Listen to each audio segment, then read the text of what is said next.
his feet will tip over everything, even the Buddha.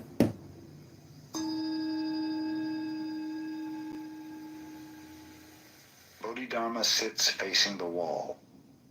His future successor stands in the snow and presents his severed arm to Bodhidharma. He cries, "My mind is not pacified. Master, pacify my mind." Bodhidharma says, "If you bring me that mind, I will pacify it for you." The successor says, "When I search my mind, I cannot hold it." Bodhidharma says, "Then your mind is pacified already." Mumon's comment: that broken-toothed old Hindu, Bodhidharma, came thousands of miles over the sea from India to China as if he had something wonderful. He's like raising waves without wind. After he remained years in China, he had only one disciple, and that one lost his arm and was deformed. Alas, ever since he has had brainless disciples. Why did Bodhidharma come to China? For years, monks have discussed this. All the troubles that have followed since came from that teacher and disciple.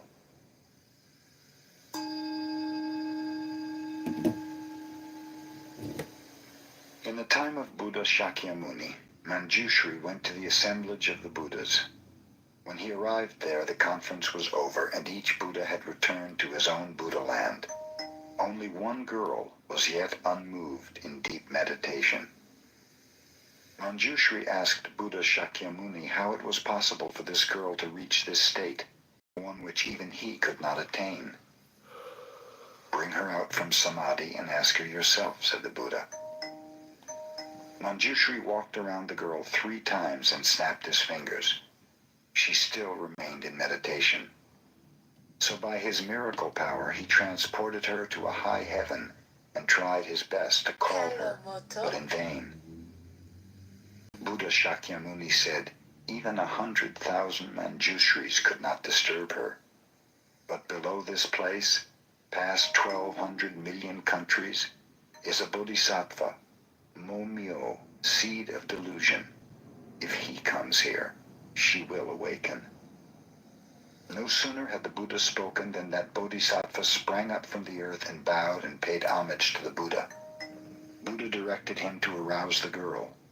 The bodhisattva went in front of the girl and snapped his fingers, and in that instant, the girl came out of her deep meditation. Mumon's comment: Old Shakyamuni set a very poor stage. I want to ask you, monks, if Manjushri, who is supposed to have been the teacher of 7 Buddhas, could not bring this girl out of meditation, how then could a bodhisattva who was a mere beginner? If you understand this intimately, you yourself can enter the great meditation while you are living in the world of delusion. One could not awaken her, the other could. Neither are good actors. One wears the mask of God, one a devil's mask. Had both failed, the drama still would be a comedy.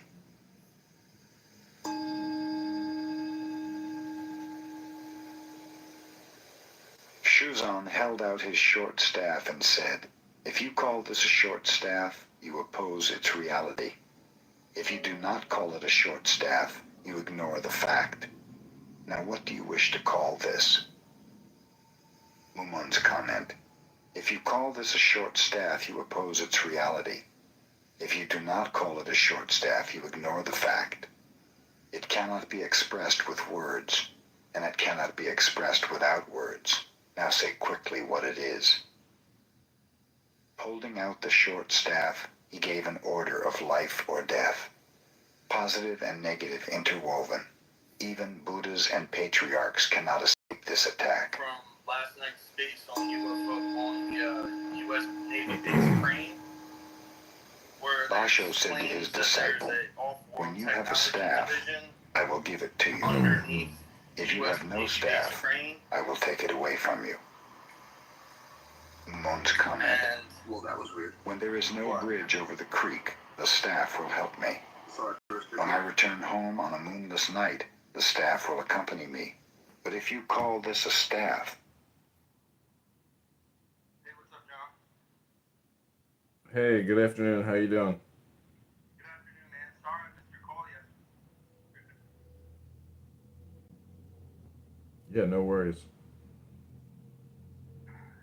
Yeah, it was bad timing. I would have definitely liked to speak. I'm glad catch up now. What's going on? Just having a cup of coffee, trying to follow the money. I know, right? You and me both. I'm doing my 2-hour Maha walk right now. I'm almost at hour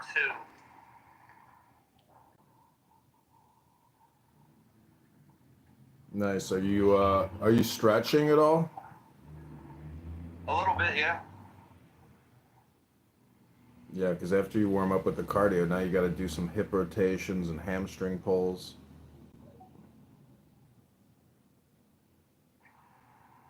Yeah, I'll definitely do some stretches when I get back to my place.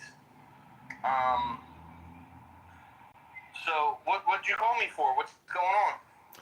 So I've been fundraising on Clubhouse. We've raised $510. We've got multiple Craigslist ads up in Rockford, Peoria, and Chicago trying to find campaign managers. And so I just wanted to chat with you to try to do an X Spaces money bomb for the campaign, and the campaign would compensate you as an influencer, and we can see how much money we raise. Yeah, I'm interested in that. Um, if you have like a day in mind, let me know, and we can schedule it in advance. Yeah, and I think any day of the week works. I think maybe 5 o'clock, 6 o'clock, Eastern or maybe Central, would be best. And then if we could create an actual event, and if you want, if I mean, the campaign would pay you to do creative in the same way that you do in the past. So something maybe next week, maybe end of this week. I don't know, whatever your schedule, says. Okay, yeah, let's get on it. I would love to. Okay, great. Anybody else in the room who doesn't know me, my name is John. I live in Chicago. I'm running for Congress here in Illinois, and I know Augustus through Clubhouse, and I did a lot of social audio spaces with Augustus with regards to politics, COVID-19 vaccines, and even UFOs.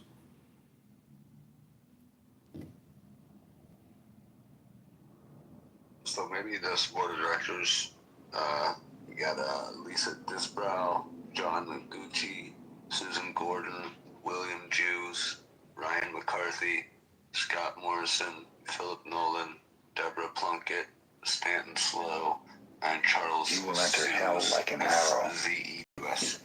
With this staff in my hand, I can measure the depths and shadows of the world. Might be something. The staff supports the heavens and makes firm the earth. Everywhere it goes, Yeah, they the sound true like made-up teaching names. will be spread. They look like made-up people.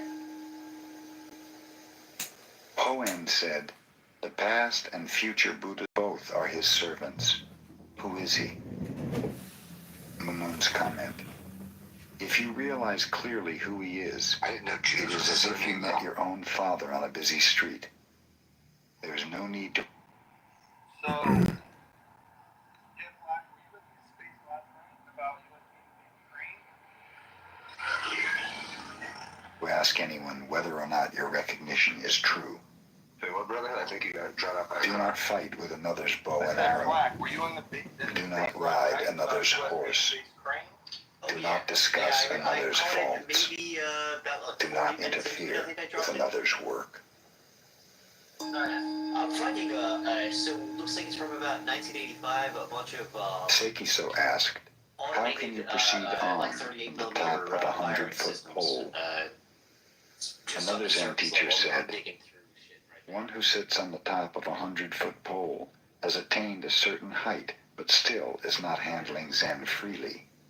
He should proceed on from there and appear with his whole body in the 10 parts of the world." Ask Black if any of the names that I mentioned have popped up. Mumon's comment, While you're looking at their patients. "One can continue his steps or I'm turn not seeing his too body many names freely right about now. on the top of the pole. Like In it's either case, he should be looks like some respected. rescue things. I want to 'Cause ask you monks, however, the name Crane how would brings you up proceed from the like top of that Navy pole? using cranes too.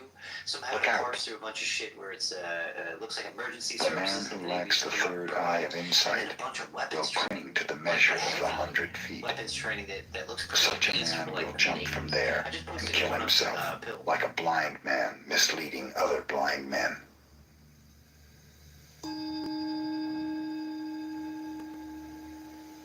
Wow. Tosotsu built 3 barriers and made the monks pass through them. The first barrier is studying Zen. In studying Zen, the aim is to see one's own true nature. Now,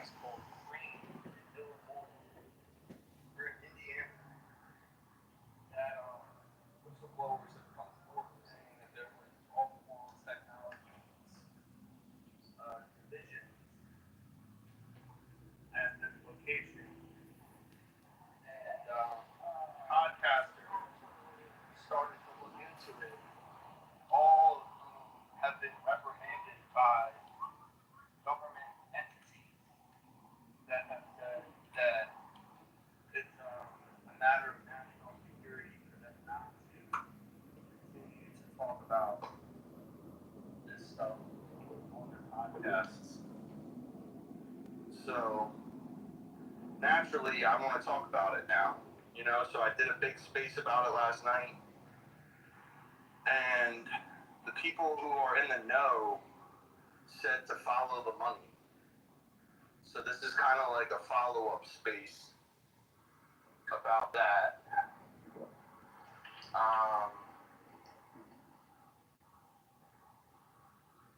So that's where we're at, investigating this.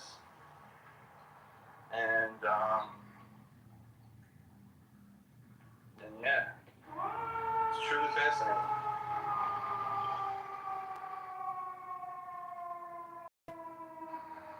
Cool. Yeah, as far as like a money bond goes,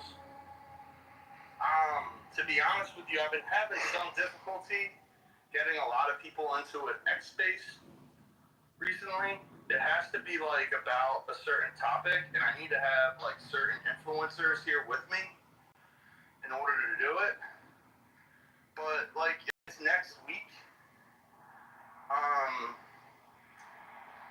I might be able to get some influencers in on it to help me and get people here. And the only thing is that I don't know if you got like a beef with them or not. Like Maze, don't you have like a beef with Maze? Yeah, I do. Yeah, so that's gonna be difficult, you know.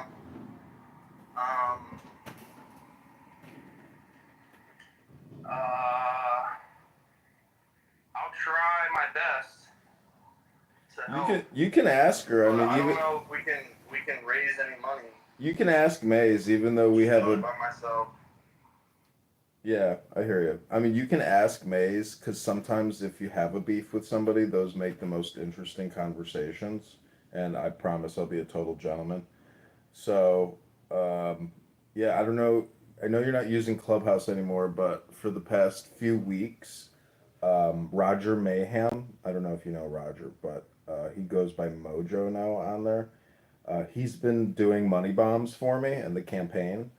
And so we raised 510, and some of the biggest haters became contributors to the campaign. So that was, an interesting turn of events, and a lot of the racist bigots and low IQ uh, morons on that app, have essentially started waging war against me, and they're supporting Darren LaHood, who I'm running against. They're creating houses, updating their PTRs. So it's like causing all kinds of chaos in Clubhouse. And unfortunately, some people have been getting doxxed. So Roger had to take a break from the app. I think he's worried about his security or just like causing further tensions. So hopefully he will come back to the app because he is very knowledgeable of politics and organizing. But we have to get about 30 petition signatures every day leading up to October 27th. So I'm gonna have to on weekends go to other parts of Illinois, Rockford, Peoria, and Bloomington Normal to start gathering signatures. So all the money that we raise will go towards actually hiring people on the ground to get petitions so we can get on the March primary ballot. Um, but also, I mean, the topics that we could talk about, is the national debt. We could talk about the war in Ukraine, the war in Israel. We could talk about vaccines, and other topics. But anyways, I mean that if it's like an event that we could plan with a date and a flyer, a profile picture, campaign website, all that stuff, like it's, that type of communication.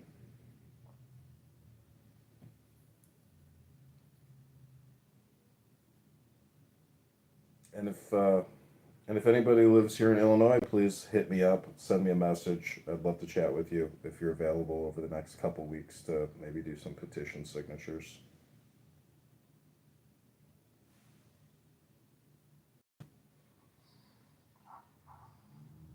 Okay, thanks, man. Can you guys hear me still? Yeah, Yeah. boy, you sound good. Nice. I just went in the elevator. Yeah, okay. Sounds good. Welcome to the stage, Tyler. Hey Augustus, how you doing? Sorry I missed your space last night. Can you give like a minute and a half synopsis of what you found and what you're trying to do?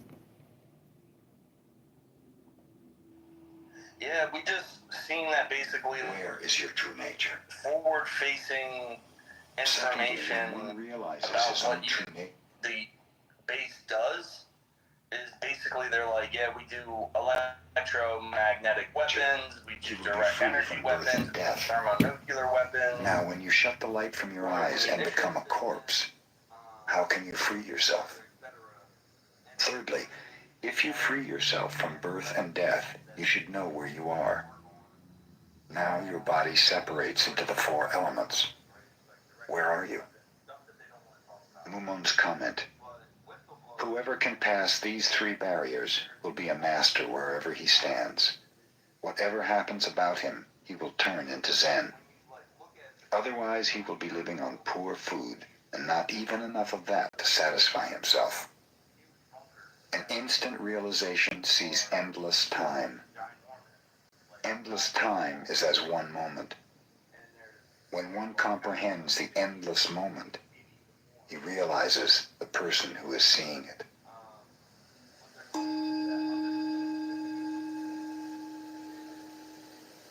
A Zen pupil asked Kembo, all Buddhas of the 10 parts of the universe enter the one road of nirvana. Where does that road begin? Kembo, raising his walking stick and drawing the figure 1 in the air, said, here it is. This pupil went to Umon and asked the same question. Umon, who happened to have a fan in his hand, said, this fan will reach to the 33rd heaven and hit the nose of the presiding deity there. It is like the dragon carp of the eastern sea, tipping over the rain cloud with his tail.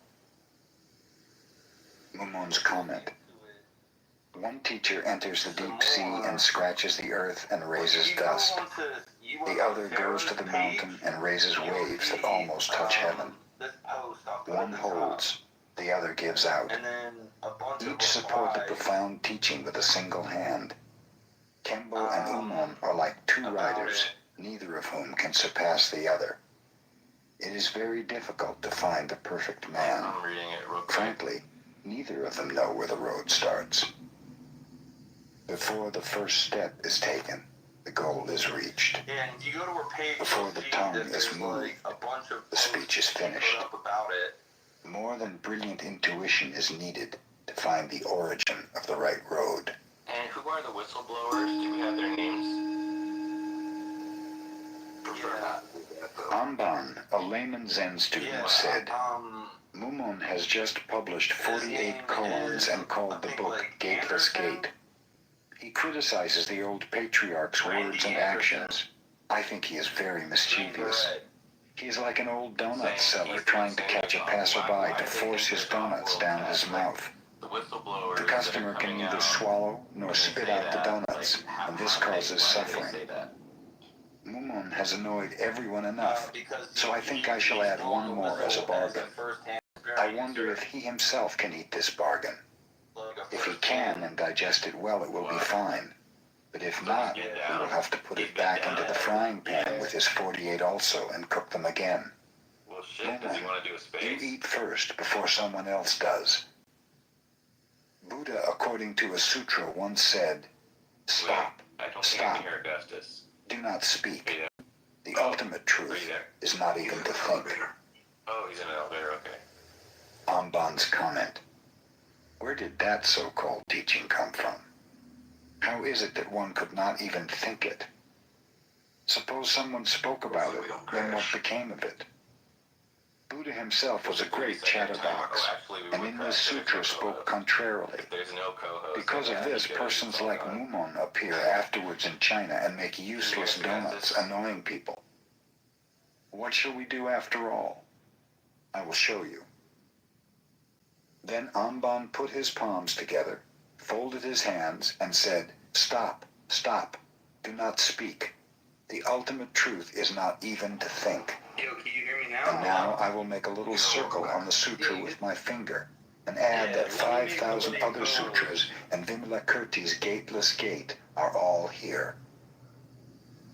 If anyone tells you fire is light, pay no attention. I wanted to make you an When offer. two thieves I meet, have- they need no You know how introduction. Diligent does those They spaces recognize where he each has other without Grok, like, question. do a bunch of research for him. He just asks Grok questions and it digs into it and gives him the answer. And have you heard that at all, or do you not really go into his space? I've seen it like once or twice, but I don't really go into his spaces. Okay. Do you want? I have one of those bots. It's connected to. I have Grok, ChatGPT, and I also have Gemini. So I have 3 different ones, and it took a while to figure this out, dude. I had to make a special cable that connects my phone to my iPad, and so it allows like. Anyway, I won't bore you with the details, but basically it was tricky to figure out. But yeah, I mean, if you ever want to use it, I mean, I just built it like 3 days ago, and I'm pretty excited about it. Let's train it. What's that? I said, bring it in. Let's train it. I mean, I want to get Augustus' permission. I mean, it would take over the space a little bit. I mean, it wouldn't have to. What it could be is just Make a sure it's bot. Grok, bro. Yeah, It's I Grok mean, will be fine. It won't take over the space. I'll tell it to shut up, and it'll shut up. yeah. It only responds if I'll unmute it whenever it needs to respond. Just so, do you want me to do that, Augustus? With this space? Yeah, it's a follow. I mean, what we do is we just say, hey, this is the base. We're trying to follow the money. Tell us everyone that's involved in this space, who's in charge of, making financial decisions. Just like do research that way, and then Grok just tells us, does all the research for us, and then I don't know. I just want to offer if you wanted to do it. Yeah, It's kind of the lazy way, bro, but it's way faster than the way I was starting us out on. Right. Well, you can call it lazy or you can call it smart, because it shortcuts a lot of the manual effort. And then when we get to like some serious leads, then we start contacting the right people and, then we do the manual effort at that point. But yeah, let me set it up and let's see if it can like help us out with this, because it can do online research. Like while you ask it, you can say, hey, go online, do the research on this and get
and the koan.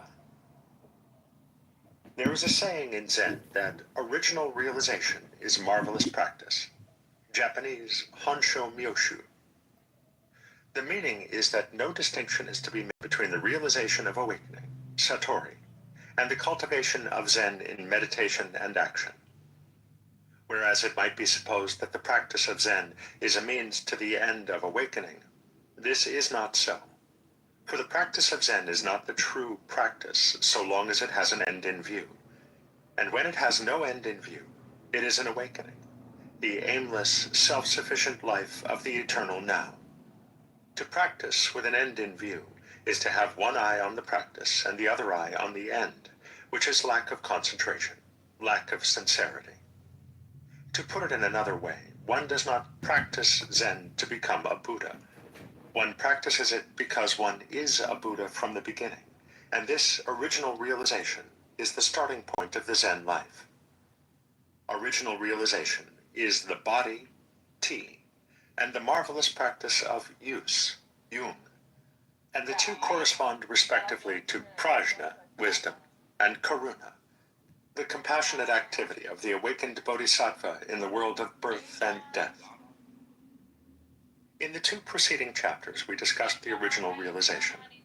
In this, and the one that follows, we turn to the practice or activity which flows from it. Firstly, to the life of meditation, and secondly, to the life of everyday work and recreation. We have seen that whatever may have been the practice of the Tang masters, the modern Zen communities, both Soto and Rinzai, attach the highest importance to meditation, or sitting Zen, Zazen. It may seem both strange and unreasonable that strong and intelligent men should simply sit still for hours on end. The Western mentality feels that such things are not only unnatural, but a great waste of valuable time, however useful as a discipline for inculcating patience and fortitude.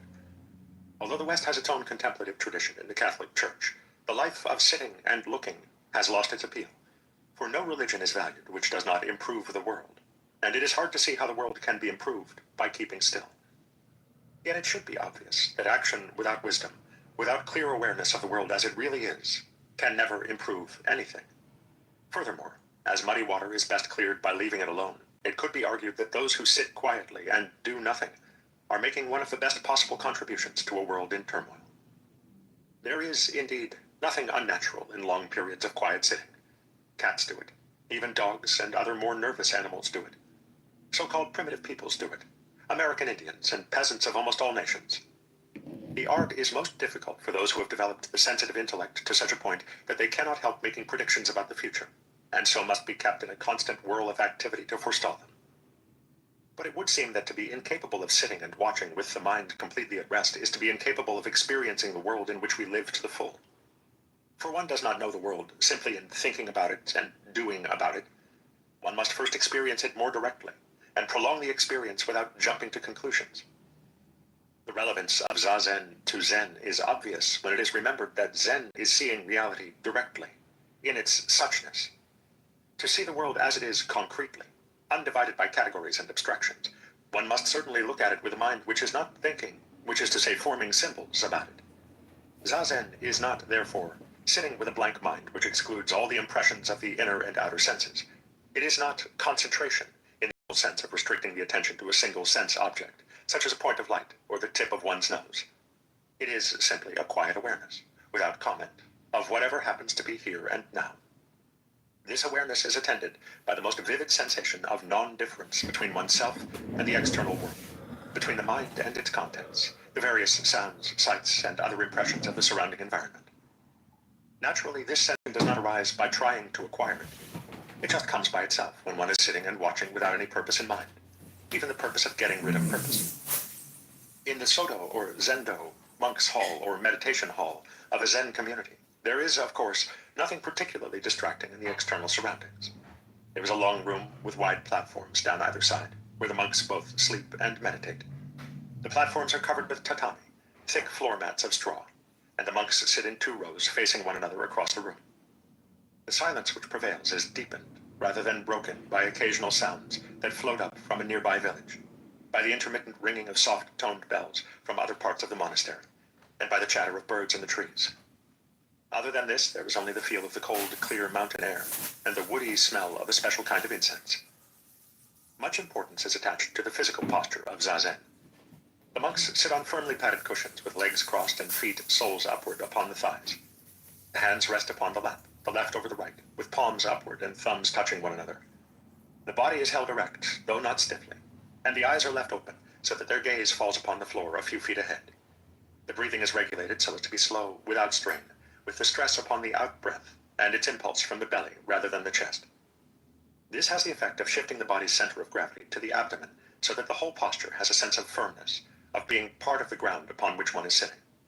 The slow, easy breathing from the belly works upon the consciousness like bellows and gives it a still, bright clarity. The beginner is advised to accustom himself to the stillness by doing nothing more than counting his breaths from 1 to 10, over and over again, until the sensation of sitting without comment becomes effortless and natural. While the monks are thus seated, 2 attendants walk slowly back and forth along the floor between the platforms, each carrying a keisaku, or warning stick, round at one end and flattened at the other, a symbol of the Bodhisattva Manjusri's sword of prajna.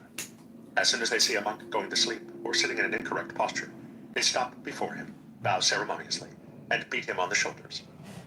It is said that this is not punishment, but an invigorating massage to take the stiffness out of the shoulder muscles and bring the mind back to a state of alertness. However, monks with whom I have discussed this practice seem to have the same wryly humorous attitude about it which one associates with the usual corporal disciplines of boys' boarding schools. Furthermore, the Soto regulations say, at the time of morning service, the dozing ones are to be severely dealt with the keisaku. At intervals, the sitting posture is interrupted, and the monks fall into ranks for a swift march around the floor between the platforms to keep themselves from sluggishness.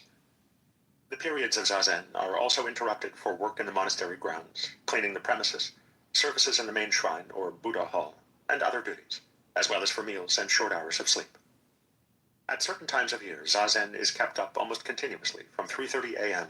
until 10 p.m., and these long periods are called sesshin, or collecting the mind. Every aspect of the monks' lives is conducted according to a precise, though not ostentatious, ritual, which gives the atmosphere of the Soto a slightly military air. The rituals are signaled and accompanied by about a dozen different kinds of bells, clappers, and wooden gongs, struck in various rhythms to announce the times for zazen, meals, services, lectures, or sanzen interviews with the master.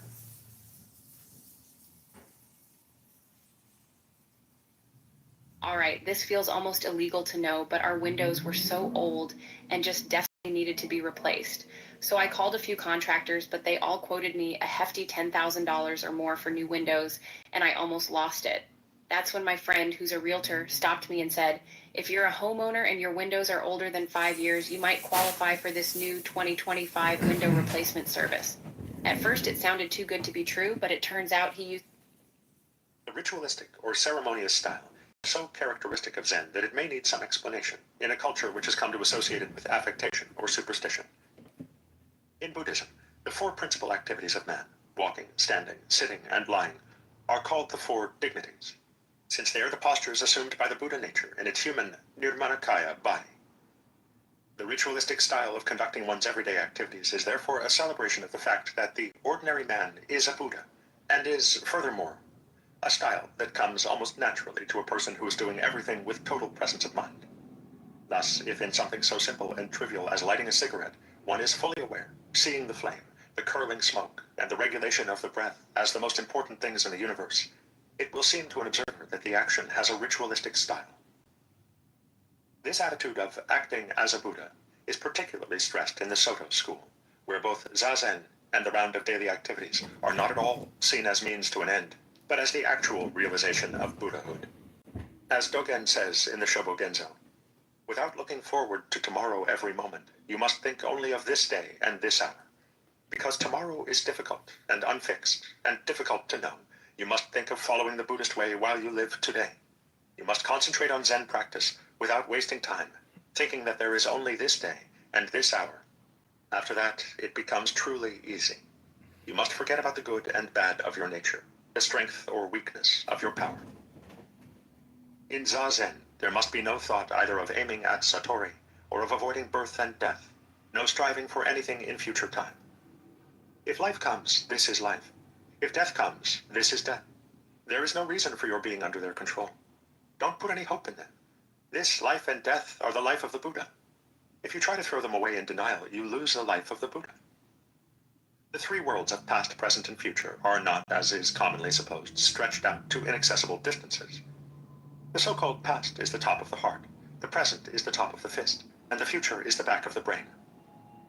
All time is here in this body, which is the body of Buddha. The past exists in its memory, and the future in its anticipation, and both of these are now. For when the world is inspected directly and clearly, past and future times are nowhere to be found. This is also the teaching of Bankei. You are primarily Buddhas. You are not going to be Buddhas for the first time. There is not an iota of a thing to be called error in your inborn mind. If you have the least desire to be better than you actually are, if you hurry up to the slightest degree in search of something, you are already going against the unborn. Such a view of Zen practice is therefore somewhat difficult to reconcile with the discipline which now prevails in the Rinzai school, and which consists in passing a graduated series of approximately 50 koan problems. Many of the Rinzai masters are most emphatic about the necessity of arousing a most intense spirit of seeking, a compelling sense of doubt, whereby it becomes almost impossible to forget the koan one is trying to solve. Naturally, this leads to a good deal of comparison between the degrees of attainment of various individuals, and a very definite and formal recognition is attached to final graduation from the process. Since the formal details of the koan discipline are one of the few actual secrets remaining in the Buddhist world, it is difficult to appraise it fairly if one has not undergone the training. On the other hand, if one has undergone it, one is obliged not to talk about it, save in vague generalities. The Rinzai school has always forbidden the publication of formally acceptable answers to various koan, because the whole point of the discipline is to discover them for oneself, by intuition. To know the answers without having so discovered them would be like studying the map without taking the journey.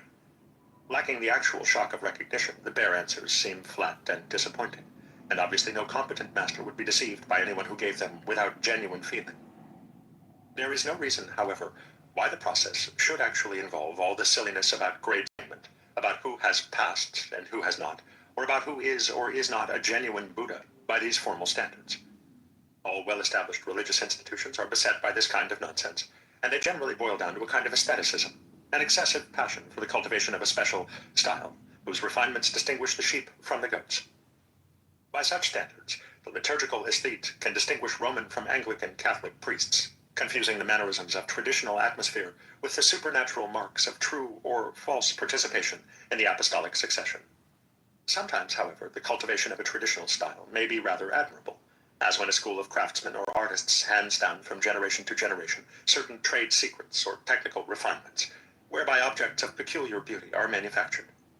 Even so, this very easily becomes a rather affected and self-conscious discipline, and at that moment all its zen is lost. Honey, you were so right. I listed this in less than a minute. I told you listing on Poshmark was quick and easy. Oh, I sold my black tote and my slip dress. The koan system as it exists today is largely the work of Hakui, 1685 to 1768, a formidable and immensely versatile master, who gave it a systematic organization so that the complete course of Zen study in the Rinzai school is divided into 6 stages. There are, first, 5 groups of koan. 1. Hoshin, or Dharmakaya koan, whereby one enters into the frontier gate of Zen. 2. Kikan, or cunning barrier koan, having to do with the active expression of the state realized in the first group. 3. Gonsen, or investigation of words koan, presumably having to do with the expression of Zen understanding in speech. 4. Nanto, or hard to penetrate koan. 5. Goi, or 5 ranks koan, based on the 5 relationships of lord and servant, or of principle, li, and thing event, shi, wherein Zen is related to the Huayan or Avatamsaka philosophy. The 6th stage is a study of the Buddhist precepts and the regulations of the monk's life, Vinaya, in the light of Zen understanding. Normally, this course of training takes about 30 years. By no means all Zen monks complete the whole training. This is required only of those who are to receive their master's inka, or seal of approval, so that they themselves may become masters, roshi, thoroughly versed in all the skillful means, upaya, for teaching Zen to others. Like so many other things of this kind, the system is as good as one makes it, and its graduates are both tall Buddhas and short Buddhas. It should not be assumed that a person who has passed a koan, or even many koan, is necessarily a transformed human being whose character and way of life are radically different from what they were before. Nor should it be assumed that Satori is a single, sudden leap from the common consciousness to complete, unexcelled awakening. Anuttara Samyak Sambodhi.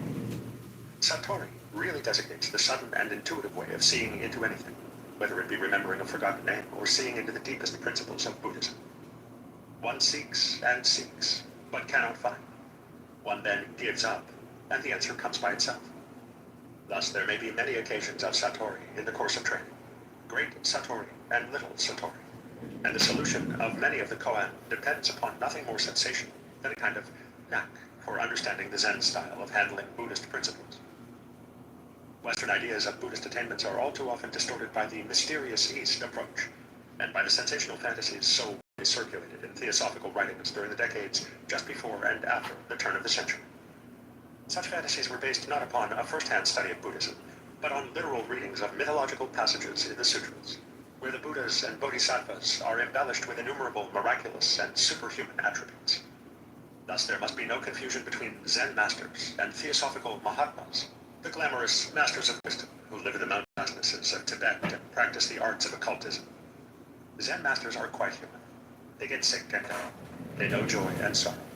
They have bad tempers or other little weaknesses of character, just like anyone else. And they are not above falling in love and entering into a fully human relationship with the opposite sex. The perfection of Zen is to be perfectly and simply human. The difference of the adept in Zen from the ordinary run of men is that the latter are, in one way or another, at odds with their own humanity, and are attempting to be angels or demons. A Doka poem by Ikkyu says, "We eat, excrete, sleep, and get up. This is our world. All we have to do after that is to die." Koan training involves typically Asian concepts of the relation between master and pupil, which are quite unlike ours. For in Asian cultures, this is a peculiarly sacred relationship, in which the master is held to become responsible for the karma of the pupil. The pupil, in turn, is expected to accord absolute obedience and authority to the master, and to hold him in almost higher respect than his own father. And in Asian countries, this is saying a great deal. To a young Zen monk, the Roshi therefore stands as a symbol of the utmost patriarchal authority, and he usually plays the role to perfection, being normally a man advanced in years, fierce and tigerish in aspect, and when formally robed and seated for the Sanzen interview, a person of supreme presence and dignity. In this role, he constitutes a living symbol of everything that makes one afraid of being spontaneous, everything that prompts the most painful and awkward self-consciousness. He assumes this role as an upaya, a skillful device for challenging the student to find enough nerve to be perfectly natural in the presence of this formidable archetype. If he can do this, he is a free man whom no one on earth can embarrass. It must be borne in mind, too, that in Japanese culture, the adolescent and the youth are particularly susceptible to ridicule, which is freely used as a means of conforming the young to social convention. To the normal Asian concept of the master-pupil relationship, Zen adds something of its own, in the sense that it leaves the formation of the relationship entirely to the initiative of the pupil. The basic position of Zen is that it has nothing to say, nothing to teach. The truth of Buddhism is so self-evident, so obvious, that it is, if anything, concealed by explaining it. Therefore, the master does not help the student in any way, since helping would actually be hindering. On the contrary, he goes out of his way to put obstacles and barriers in the student's path. Thus, Wu Men's comments on the various koan in the Wu Men Kuan are intentionally misleading. The koan, as a whole, are called wisteria vines, or entanglements, and particular groups, cunning barriers, kikan, and hard to penetrate, nanto. This is like encouraging the growth of a hedge by pruning, for obviously the basic intention is to help, but the Zen student does not really know Zen unless he finds it out for himself. The Chinese proverb, "What comes in through the gate is not family treasure," is understood in Zen to mean that what someone else tells you is not your own knowledge. Satori, as Wu Men explain, comes only after one has exhausted one's thinking, only when one is convinced that the mind cannot grasp itself. In the words of another of Ikkyu's Doka, a mind to search elsewhere for the Buddha is foolishness in the very center of foolishness. For myself of long ago, in nature non-existent, nowhere to go when dead, nothing at all. The preliminary Hoshin type of koan begins, therefore, to obstruct the student by sending in the direction exactly opposite to that in which he should look. Only it does it rather cleverly, so as to conceal this tragedy. Everyone knows that the Buddha nature is within oneself and is not to be sought outside, so that no student would be fooled by being told to seek it by going to India or by reading a certain sutra. On the contrary, he is told to look for it in himself. Worse still, he is encouraged to seek it with the whole energy of his being, never giving up his by day or night, whether actually in zazen or whether working or eating.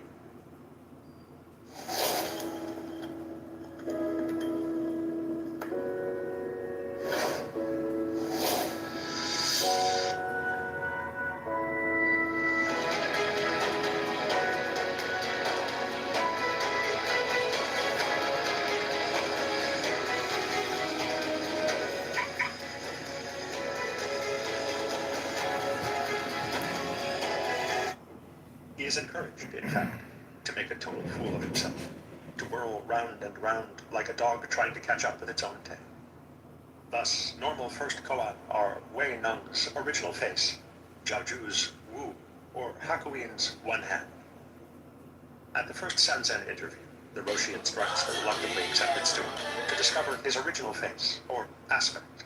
That is, his basic nature, as it was before his father and mother conceived him. He is told to return when he has discovered it, and to give some proof of discovery. In the meantime, he is under no circumstance to discuss the problem with others or to seek their help. Joining the other monks in the Soto, the Jikijitsu, or head monk, will probably instruct him in the rudiments of Zazen, showing him how to sit, and perhaps encouraging him to return to the Roshi for Sanzen as soon as possible, and to lose no opportunity for getting the proper view of his koan. Pondering the problem of his original face, he therefore tries and tries to imagine what he was before he was born, or for that matter, what he now is, at the very center of his being. What is the basic reality of his existence, apart from his extension in time and space? He soon discovers that the Roshi has no patience whatever with philosophical or other wordy answers. For the Roshi wants to be shown. He wants something concrete, some solid proof. The student, therefore, begins to produce such specimens of reality as lumps of rock, leaves and branches, shouts, gestures of the hands, anything and everything he can imagine. But all is resolutely rejected until the student, unable to imagine anything more, is brought to his wit's end, at which point he is of course beginning to get on the right track. He knows that he doesn't know. When the beginning koan is Jiaoju's Wu, the student is asked to find out why Jiaoju answered Wu, or none, to the question, does a dog have the Buddha nature? The Roshi asks to be shown this nothing.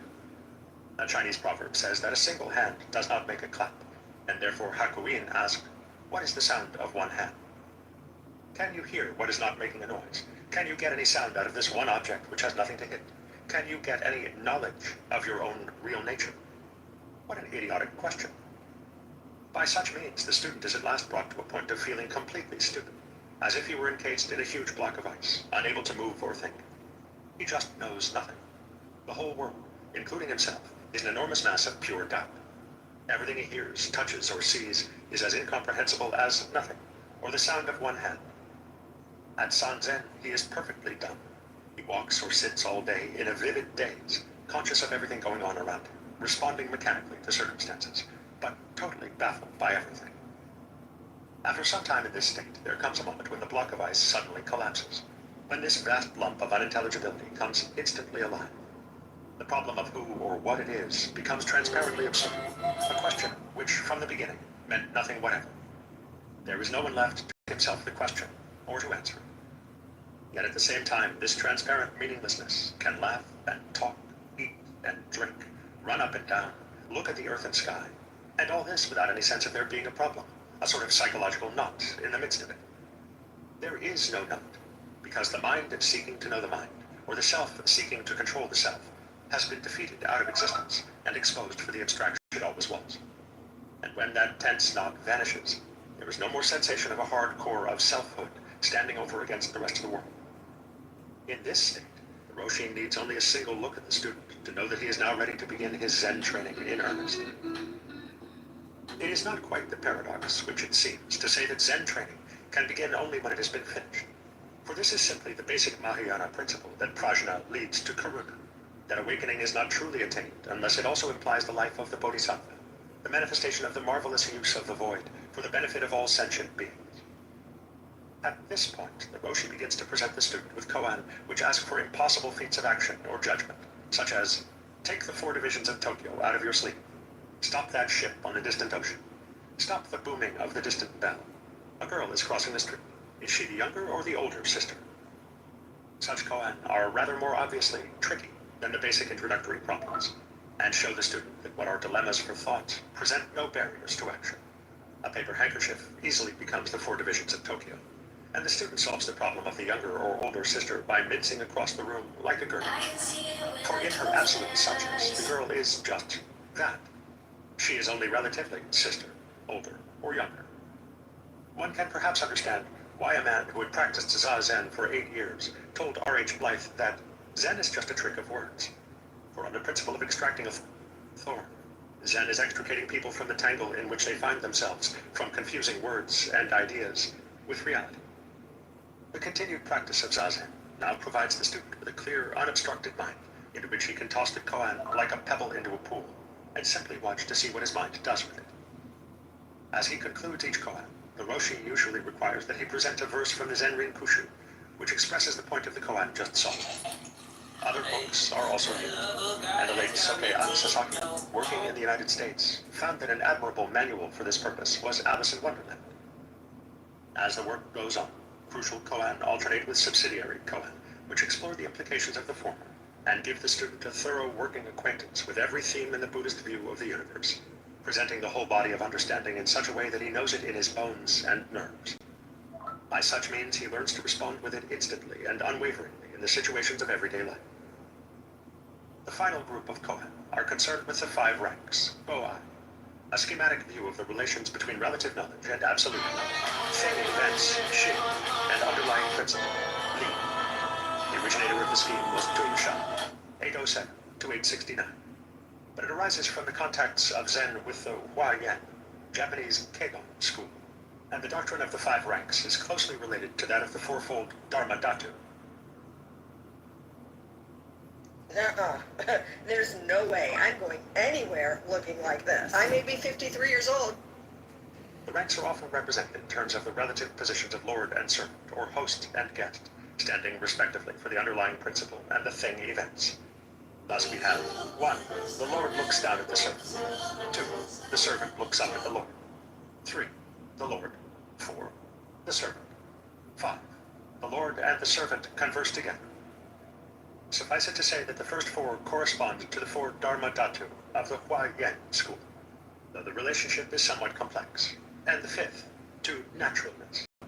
In other words, one may regard the universe, the Dharma Dhatu, from a number of equally valid points of view, as many, as one, as both one and many, and as neither one nor many. But the final position of Zen is that it does not take any special viewpoint, yet it is free to take every viewpoint, according to the circumstances. In the words of Lin Ji, sometimes I take away the man, that is the subject. I take away the circumstances, that is the object. Sometimes I take away the circumstances, but do not take away the man. Sometimes I take away both the man and the circumstances. Sometimes I take away neither the man nor the circumstances. And sometimes, he might have added, I just do nothing special, Wu Shi. Koan training comes to its conclusion in the stage of perfect naturalness of freedom, in both the absolute and the relative worlds. But because this freedom is not opposed to the conventional order, but is rather a freedom which upholds the world, Loka Samgraha, the final phase of study, is the relationship of Zen to the rules of social and monastic life. As Yun Men once asked, in such a wide world, why answer the bell and put on ceremonial robes? Another master's answer, in quite a different context, applies well here. If there is any reason for it, you may cut off my head. For the moral act is significantly moral only when it is free, without the compulsion of a reason or necessity. This is also the deepest meaning of the Christian doctrine of free will, for to act in union with God is to act not from the constraint of fear or pride, nor from hope of reward, but with the baseless love of the unmoved mover. To say that the koan system has certain dangers or drawbacks is only to say that anything can be misused. It is a highly sophisticated and even institutionalized technique, and therefore lends itself to affectation and artificiality. But so does any technique, even when so untechnical as Bankei's method of no method. This, too, can become a fetish. Yet it is important to be mindful of the points at which the drawbacks are most likely to arise. And it would seem that in koan training, there are two. The first is to insist that the koan is the only way to a genuine realization of Zen. Of course, one may beg the question by saying that Zen, over and above the experience of awakening, is precisely the style of handling Buddhism which the koan embody. But in this case, the Soto school is not Zen, and no Zen is to be found anywhere in the world outside the particular tradition of the Rinzai branch. So defined, Zen has no universality, and becomes as exotic and culturally conditioned as no drama, or the practice of Chinese calligraphy. From the standpoint of the West, such Zen will appeal only to fanciers of Nipponery, to romanticists who like to play at being Japanese. Not that there is anything inherently bad in such romanticism, for there are no such things as pure cultures, and the borrowing of other people's styles always adds to the variety and spice of life. But Zen is so much more than a cultural refinement. The second, and more serious drawback, can arise from the opposition of Satori to the intense feeling of doubt which some koan exponents so deliberately encourage. For this is to foster a dualistic Satori. To say that the depth of the Satori is proportional to the intensity of seeking and striving which preceded is to confuse Satori with its purely emotional adjuncts. In other words, if one wants to feel exhilaratingly light-footed, it is always possible to go around for some time with lead in one's shoes, and then take them off. The sense of relief will certainly be proportional to the length of time such shoes have been worn, and to the weight of the lead. This is equivalent to the old trick of religious revivalists who give their followers a tremendous emotional uplift by first implanting an acute sense of sin, and then relieving it through faith in Jesus. But such uplifts do not last. And it was of such a Satori that Yun Feng said, "That monk who has any Satori goes right into hell like a flying arrow." Awakening almost necessarily involves a sense of relief, because it puts to an end to the habitual psychological cramp of trying to grasp the mind with the mind, which in turn generates the ego with all its conflicts and defenses. In time, the sense of relief wears off, but not the awakening, unless one has confused it with the sense of relief and has attempted to exploit it by indulging in ecstasy. Awakening is thus only incidentally pleasant or ecstatic, only at first an experience of intense emotional release. But in itself, it is just the ending of an artificial and absurd use of the mind. Above and beyond that is wuxi, nothing special, since the ultimate content of awakening is never a particular object of knowledge or experience. The Buddhist doctrine of the four invisibles is that the void, sunya, is to a Buddha as water to a fish, air to a man, and the nature of things to the deluded, beyond conception. It should be obvious that what we are, most substantially and fundamentally, will never be a distinct object of knowledge. Whatever we can know, life and death, light and darkness, solid and empty, will be the relative aspects of something as inconceivable as the color of space. Awakening is not to know what this reality is. As a Zen-Rin poem says, as butterflies come to the newly planted flowers, Bodhidharma says, "I know nothing." Awakening is to know what reality is not. It is to cease identifying oneself with any object of knowledge whatsoever. Just as every assertion about the basic substance or energy of reality must be meaningless, any assertion as to what I am, at the very roots of my being, must also be at the height of folly. Delusion is the false metaphysical premise at the root of common sense. It is the average man's unconscious ontology and epistemology, his tacit assumption that he is a something. The assumption that I am nothing would, of course, be equally wrong, since something and nothing, being and non-being, are related concepts and belong equally to the known. One method of muscular relaxation is to begin by increasing tension in the muscles so as to have a clear feeling of what not to do. Illinois homeowners, I want to buy your house right now, as is, no matter what condition. In this sense, there is some point in using the initial koan as a means of intensifying the mind's absurd effort to grasp itself.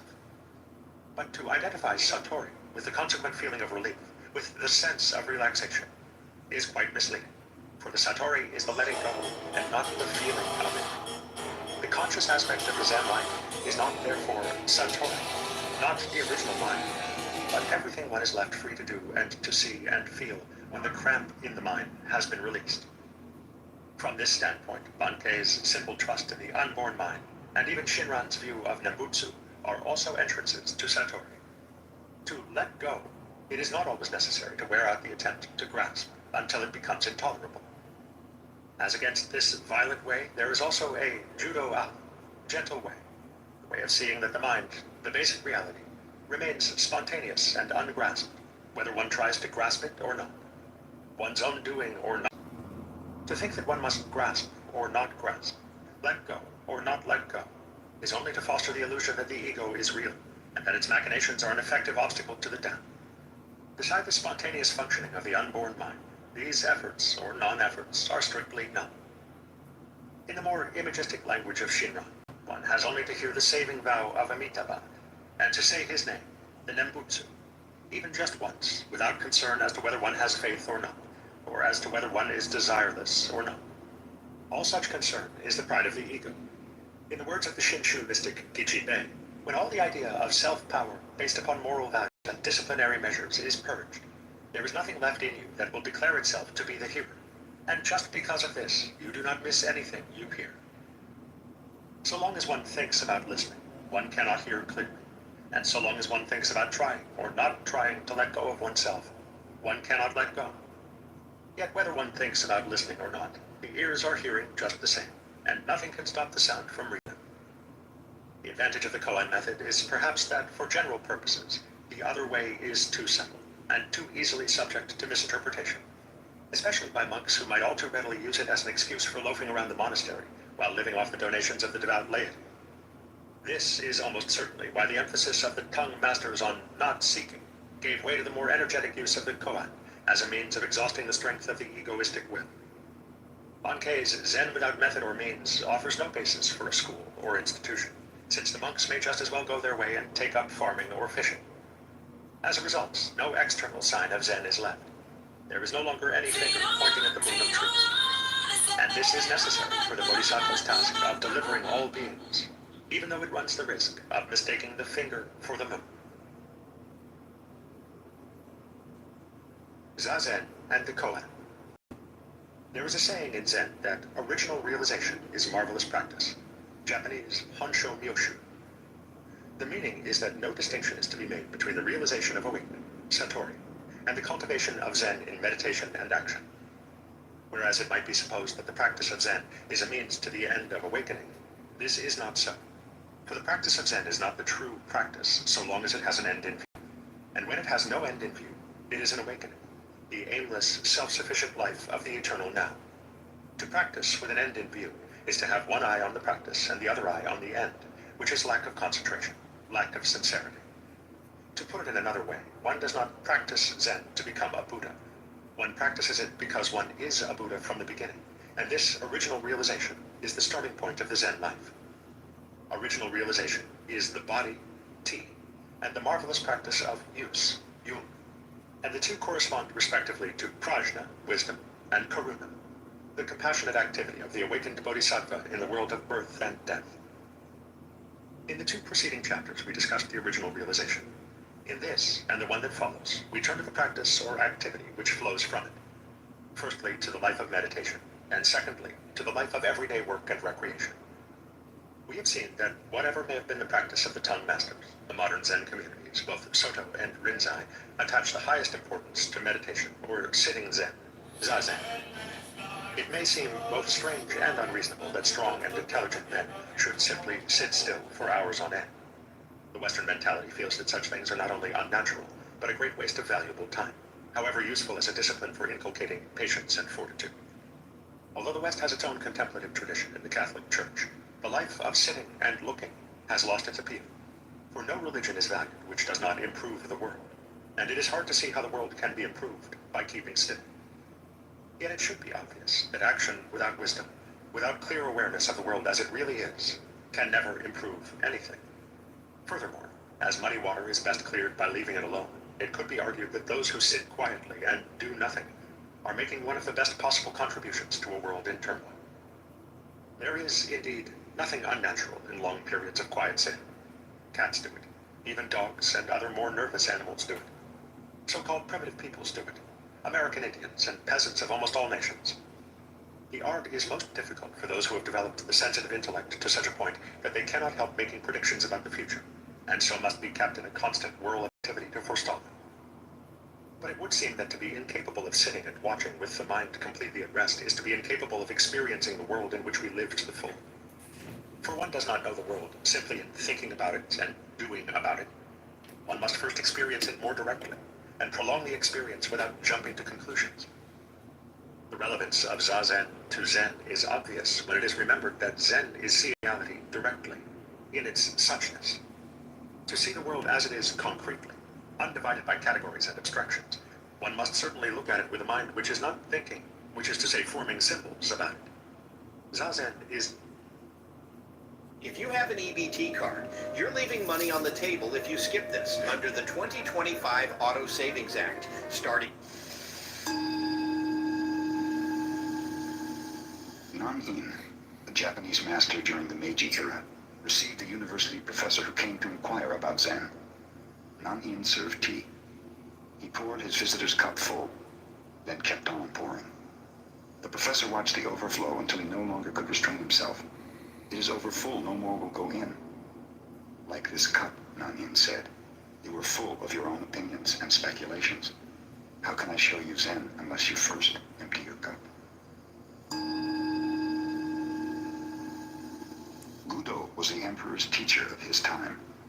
Nevertheless, he used to travel alone as a wandering mendicant. Once when he was on his way to Edo, the cultural and political center of the shogunate, he approached a little village named Takenaka. It was evening and a heavy rain was falling. Gudo was thoroughly wet, his straw sandals were in pieces. At a farmhouse near the village, he noticed 4 or 5 pairs of sandals in the window and decided to buy some dry ones. The woman who offered him the sandals, seeing how wet he was, invited him to remain for the night in her home.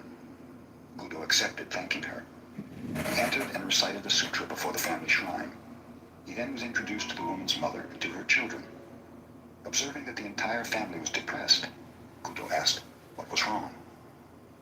My husband is a gambler and a drunkard, the housewife told him. When he happens to win, he drinks and becomes abusive. When he loses, he borrows money from others. Sometimes when he becomes thoroughly drunk, he does not come home at all. What can I do? I will help him, said Gudo. Here is some money. Get me a gallon of fine wine and something good to eat. Then you may retire. I will meditate before the shrine. When the man of the house returned about midnight, quite drunk, he bellowed, Hey wife, I'm home. Have you something for me to eat? I have something for you, said Gudo. I happened to be caught in the rain, and your wife kindly asked me to remain here for the night. In return, I have bought some wine and fish, so you might as well have them. The man was delighted. He drank the wine at once and laid himself down on the floor. Gudo sat in meditation beside him. In the morning, when the husband awoke, he had forgotten about the previous night. Who are you? Where do you come from? He asked Gudo, who still was meditating. I am Gudo of Kyoto, and I am going on to Edo, replied the Zen master. The man was utterly ashamed. He apologized profusely to the teacher of his emperor. Gudo smiled. Everything in this life is impermanent, he explained. Life is very brief. If you keep on gambling and drinking, you'll have no time left to accomplish anything else, and you'll cause your family to suffer too. The perception of the husband awoke as if from a dream. Hi, I'm wondering if anyone has read the glorious Quran, and if they have, do they think that the glorious Quran is a better alternative to the nothingness of atheism? Thank you. The glorious Quran. I don't have that version. Who translated the glorious Quran? I believe it was also Muhammad. He translated English from Muhammad. John's a troll, but yes, no, but a good troll. Again, message. Yeah, Stephen. What? He's looking up the Genesis thing. So the message. Oh, I thought you were tackling it. Oh, you want me to do it? Well, you asked me to go on mute so you could roast this guy, and I was like, okay, I'm tag teaming you. All right, I got a Bible. Everyone, settle down. Jesus Christ. Well, I muted myself and everything. It's hard for me to do. I thought it took you that long to find like the first page. Like wow, what's so hard? Guys, is anybody going to answer my question? Oh, which question are you doing? I think neither. I I asked if anyone has read the glorious Quran and if it's a better alternative to the nothingness of atheism. Yeah, for sure. Yeah. So we have this intuition that there is a supreme power, and by looking in the universe, we can see that we can see complexity that cannot happen just by chance. Yeah, what do you think about this? The moral. Okay, I'm still speaking. Oh yes, and we see the moral code that will make people happy. No drugs, no alcohol, no dating. Yeah, marriage, family, peace, love. I agree with you. No dating will make people happy. That's funny. All right, well, thank you so much for helping clarify that. that's Well, how the, then I'd just like the- to recommend that maybe we should all read the glorious Quran than listening to Roy you Voss have a or little voice Steve you and made too that just these controlling, little like atheists who controlling come voice. on I could try here. to talk They a little just bit waste there. all their time talking about I'm gonna nothing. troll now. Then Roy Voss has to have a struggle session where he talks about his emotions and he's falling out with Andrew. John, are you running for Congress? Correct, I am running for Congress. I'm just curious, when do you plan on actually people voting for you? The March primary. March, right? Wow, that's pretty soon. Yeah, we've got 60 days to get about 1,000 signatures. Do you want to donate to the campaign to elect John Kitover to Congress? I'll sign the signature thing. Oh no, we need people in the district to sign. Sorry, but we do need your money to help get people to sign in the district. A dollar would go a long way for the campaign. Just $1. You're I gonna don't know if I'll go as far as donating, but well, you're gonna waste your whole day here on Clown House. That's a lot of money that you waste just being here talking about nothing. I mean, I'm giving you an opportunity to actually change the United States of America and yourself in the process. Hey, John, are you a Republican? Correct. I'm running as Republican. Yeah, because I try to look to support all the Republicans and get as much as them everywhere as much as we need. I had a guy that I was helping out here in Florida. His name was Eric, Eric Aguilar, and I think he went up against Aaron Bean against Congress, and he lost. So yeah, and come to find out, Aaron Bean was a what they call those. He was an established Republican. So I try to really put as much as we I'm need running in against an established Republican. The guy I'm running against has been in office 10 years. He's presided over voting for $20 trillion in debt. And he's a vaccinologist who said if you don't get vaccinated, the pandemic will never end. So he put out a lot of fear mongering, and he's skimmed $12 million into his bank account from Fortune 500. So we're trying to defeat him. His name is Darren LaHood. How much money will you skim if you become? Will you only skim $2 million if you become? No, I've taken a grassroots pledge where we will take no Fortune 500 donations nor APAC money, unlike Darren LaHood, who's taken over $100,000 worth of APAC money. Okay. What's the biggest difference? Is that your biggest difference between? Yes, I'm a fiscal conservative. I don't believe we should keep borrowing and spending $2 trillion a year to fund our government operations when we only take in $5 trillion a year. Yeah, that sounds decent. So are you ready to give $1 to the campaign right now to change America? No. But all right, well, thank you very little, Stephen. I'm going to have to move on with my conversation to some potential donors. RPG, are you interested in contributing $1 right now to the campaign to election? Absolutely. You got a website? Yeah, link is in the chat. Okay.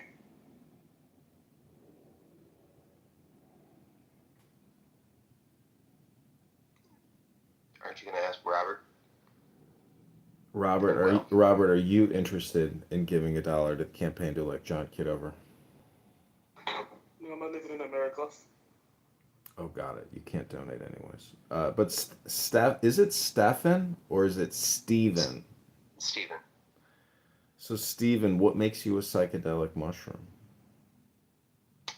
It's the source of all my spiritual beliefs. Really, the mushroom? Yep. So, have you ever had a mushroom grow out of your ass? Not yet.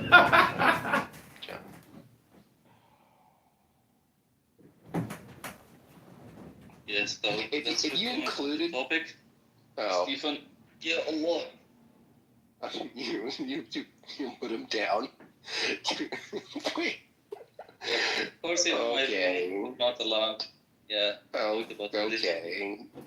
Okay. Well, So you see, when people are not close to God, so yeah, their behavior. well, good luck, John. Not good. Good luck. Do you think I'm closer to God than John is?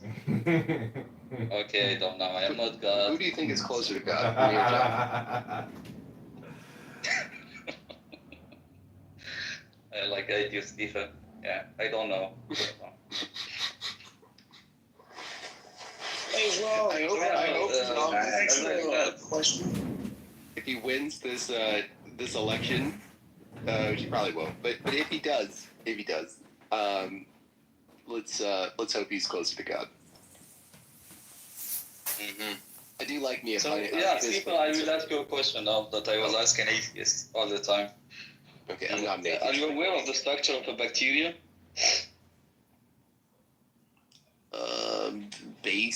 The basics. Yeah, so we have two membranes, and we have nucleus, we have DNA, and we have ribosome that will copy the what? We have two membranes. Two membranes. I thought only plants have the cell wall. No, so you can check it by yourself. And we have a flagellum that allow the bacteria to move. So some have flagellums. This is the simple form, simplest form of life that we know. So without God, explain for me, how can this happen? That's the God of the gaps. I'm not even going to grace that answer. Go look up the God of the gaps, well. This is not God of the gaps. So I am showing you... No, wait. I am showing you something that cannot happen without a design. No, you're not. It's not... Okay, let me ask you another question. No. Let's dive on this because you said specifically what you're telling me is not the God of the gaps, and I'm telling you it by definition is the God of the gaps theory. Oh. Do we know how life came from not life? Yeah, so we can see that this is impossible without the design. How? Imagine someone tell me, yeah, you explain it. If someone tell me that after a volcano, so a pen form in nature.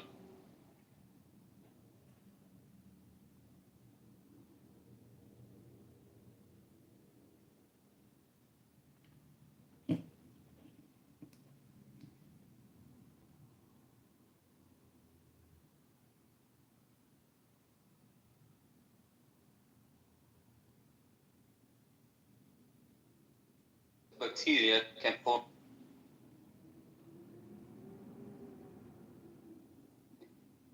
You never look at Israel? Don't be so up. Yeah, of course I go to Israel. Okay, so you didn't come across a Palestinian? Yeah, in the shuk. Did they do something wrong to you? Nothing at all. We take a cab drive or we go to the shuk. Did he react rude with you? Did he just say? Not at all. You know what? One of them invited me to his house. In fact, so I went to his house in an Arab village, and we could barely talk because he didn't speak much English. But he showed me, look at my son. His little son came out 3 years old. I teach him throw stones. He showed me how his kid throws stones. I couldn't believe it. Oh, Joe, do you hate Hamas? I'm not kidding. Do you hate Hamas that exploit? Do you hate Hamas that exploit Palestinians and use them as human shields and political pawns? I do. I totally disagree with them, 100%. I disagree with a lot of things they are doing, but I'm not like you. You are off the hook, the IDF for you. For you, you cannot find one single mistake, correct? They are for you heroes, right? No. We can do wrong. Mistakes happen in warfare. No. Mistakes in purpose. Joe, I don't know where you're from, but we come from a free and democratic society with the rule of law. in a free market and freedom of thought and freedom of speech. If somebody does something wrong, they should be punished. It's not complicated. So I have to be punished too, right? For their Like I said, anybody, if they do something wrong, should be punished. I'm asking you, did you see they are doing something wrong? I haven't looked, but if I look and if I see, then I would condemn it. Yeah, if an individual IDF soldier will come on to police front, and they should be held. They should be held accountable just like anybody else. There's a code of arms. And Israel does that, has a system of investigation, critics of They have an independent. They don't even go far enough. So, Joe, I want to call your attention to Geneva Conventions of 1949 and the Judicial Protocol 1 of 1977.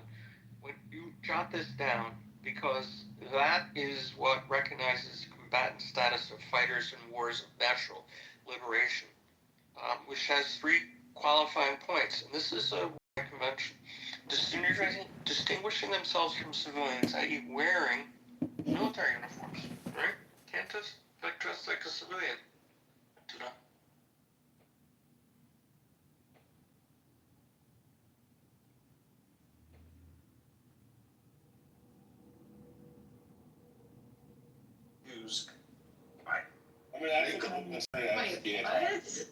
Are you guys? You just keep getting rid of words. You got rid of black. Now you're getting rid of Hebrew, and now you're just an Israelite. Like that's. When you say black Hebrew Israelite, it's like it's some other Israelites that are black. Yeah, that's what you named it. We didn't name it that. No, I don't name it anything. I don't call myself a black Hebrew Israelite. No, Abba Bivens did. Abba Bivens found a black Hebrew Israelism. No such thing. I don't care if he also fled the country because he was a pedophile too. Well, I don't care what he was. I'm not talking about him. I'm talking about the term black Hebrew. It's incorrect. There's only Israelites, Hebrew Israelites. That's it. But right? There's no such thing. The founder of Israelites, let's call them Israelites now, because you want to take out the BH. The founder, you can go back into Web Archive and the Wayback Machine, and you can see that they. Of Israelites. I'm telling you, No. Jacob, whose name was changed to Israel, is the founder of the Israelites. He's the progenitor. It's a bloodline. Black Hebrew Israelites. You're always we talk about the Hebrew Israelites. There's no such thing. We're not talking about the Ashkenazi European Jews and the Sephardi Jews. We're talking about black Hebrew Israelism, right? There's no such thing. Even they are not. They're not Hebrew Israelites. They're Hebrew Edomites. They come from. So is David. So is David in 1 Samuel then. No, David is from Judah. He's a person that say he's ruddy, by the way, in that same link. Somebody bring up. Listen to this. Since somebody bring up Genesis 25 and 23, you were just there at 25 and 25. You read that. Read Genesis 25 and 23. There's also another verse in the same link that shows that David was ready to fight. Right. It keeps using ruddy. It never says red. But you guys don't act like hold on, you don't understand. Yahalawash, you got to be good. Whatever your name is, okay, I don't think you understand. In the Hebrew,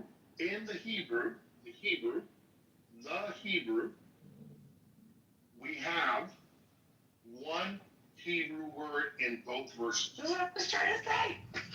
Okay, how the English people translate that word, they have all freedom to do that. But in the Hebrew, it's the exact same word. So we're dealing with the Hebrew, not the English word. So don't tell me ruddy and red, because ruddy over here, red over there. No, it's the exact same word. Okay, so it means the exact same thing. Okay, so answer me this then. So you take a person that's like a heifer, that's melanated with the strong red tones, right? Brownish. Give me the Hebrew word then. Can I make my point?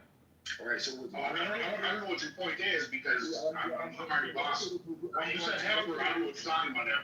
I'm going to make it if you give me a chance. Right, go ahead, make it. So you take a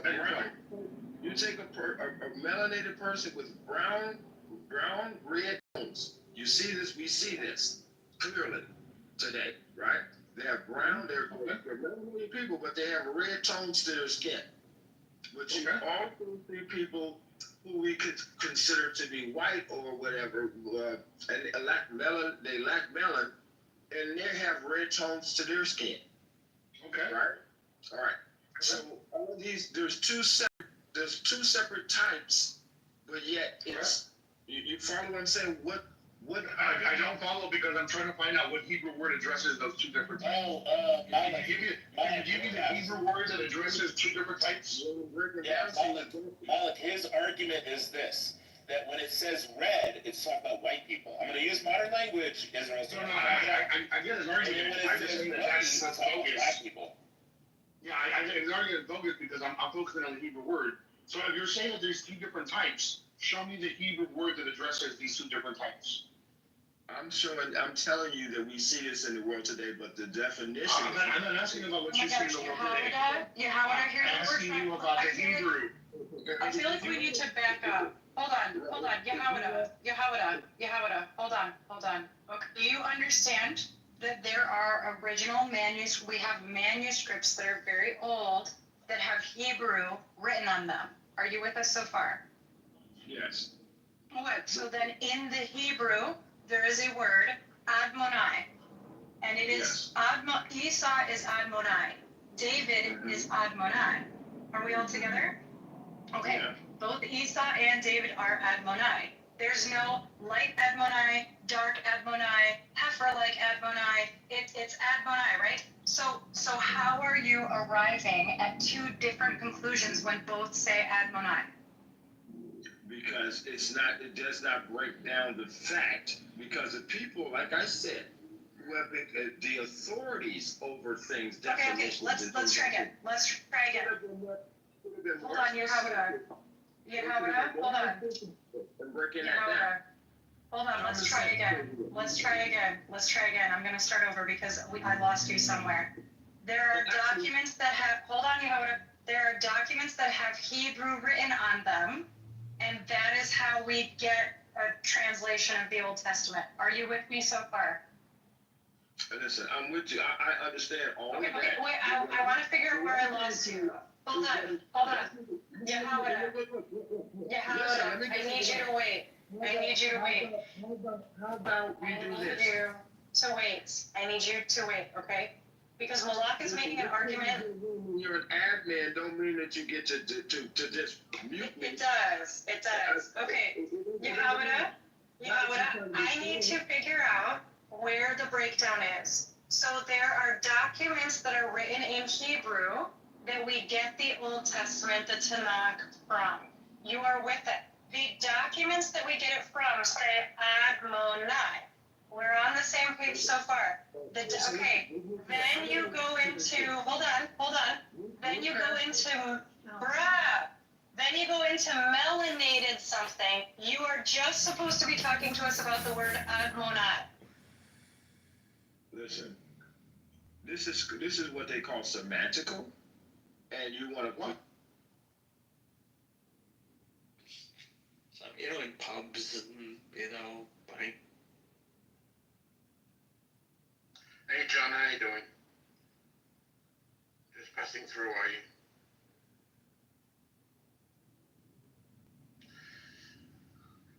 Ask a Zionist. I'm a Zionist.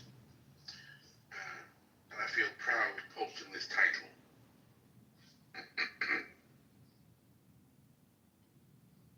So it starts alive. Here comes along.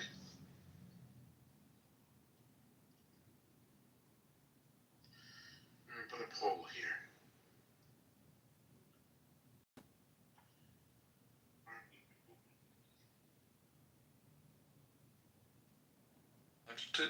I just remember one guy saying, "There's no way I can do this." They pull him off. His head gets completely shot open 2 seconds later. Yeah, some people were vaporized when they fell on a mine. The shore was mined.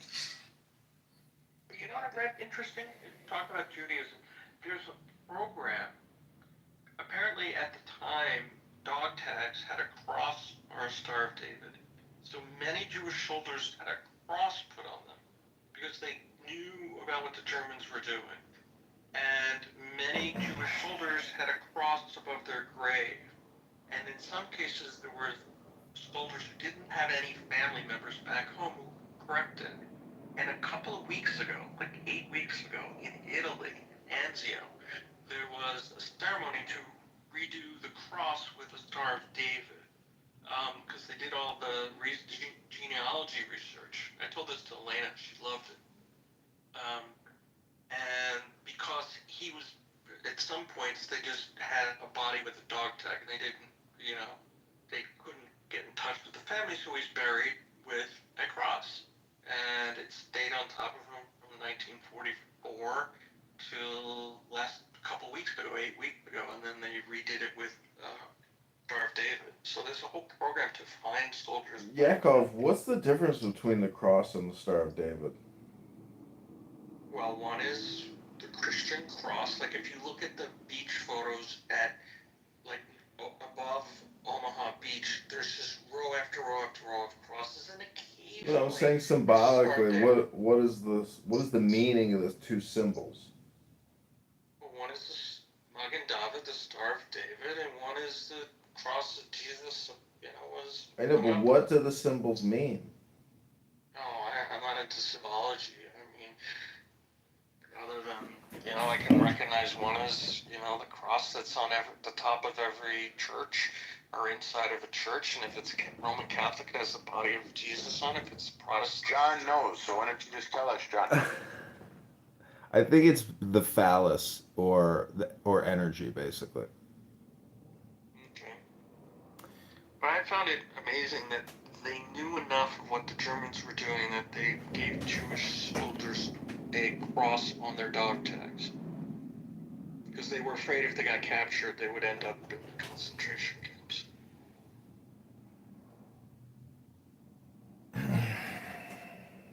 Oh, Bibi, I wanted to ask you, what was your punchline to that joke you had yesterday where the rabbi or the guy praying, he made his food into powder so he didn't have to do any cooking and he had, just that 30. So what was your punchline on that joke? I couldn't remember.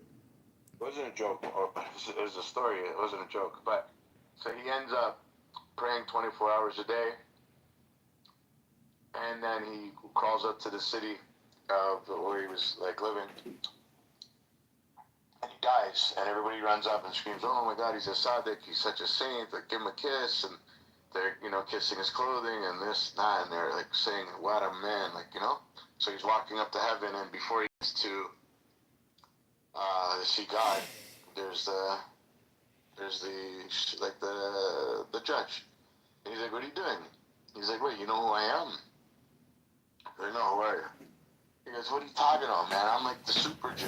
I prayed 24 hours a day to Hashem. Did it for years. And I gave my life to God." He goes, "So move aside." The guy goes, wait, you ain't going nowhere." He goes, "Didn't I just tell you what I did? I'm the super Jew." He goes, "You're the worst type of Jew." He's like, "What? How dare you?" He's like, "Buddy, you didn't spend your life raising a family, being tolerant to people, allowing people to ask you questions. You didn't teach anybody. All you did was put yourself in a room and excommunicated yourself from civilization. So you weren't there to help anybody." That was the story. So you came into the room yesterday and you're like, more Torah, this and that. That was a good job. You know what I mean? Or you could be in the room and say nothing.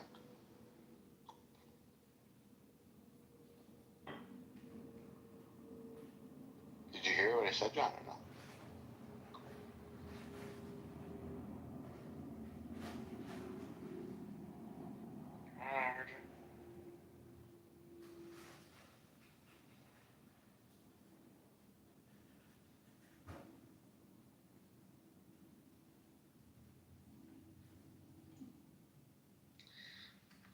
Yakov, I actually just rewatched the beginning of Saving Private Ryan like early last week. Yeah.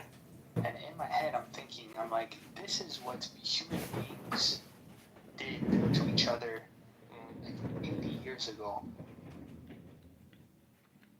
And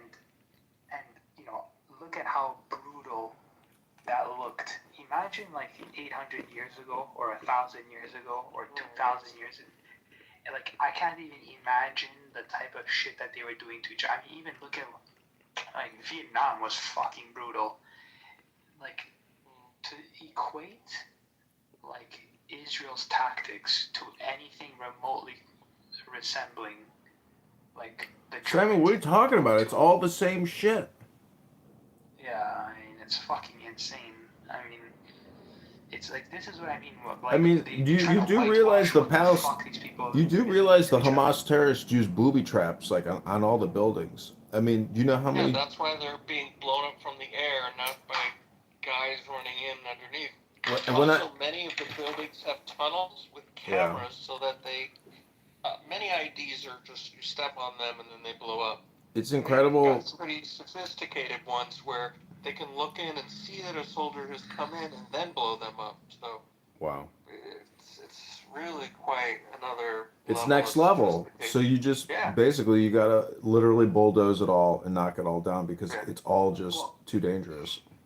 Yeah. But you see, that's what I mean by when I say like these people are whitewashing what war is. I mean, like, this is just.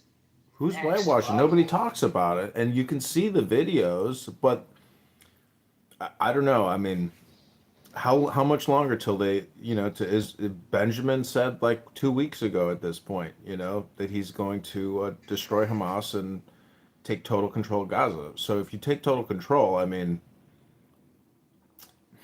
geez Louise, I mean. I think, I don't know how this would be done, if it's even feasible or anything, but like, I would morally justify Israel annexing Gaza, to be honest.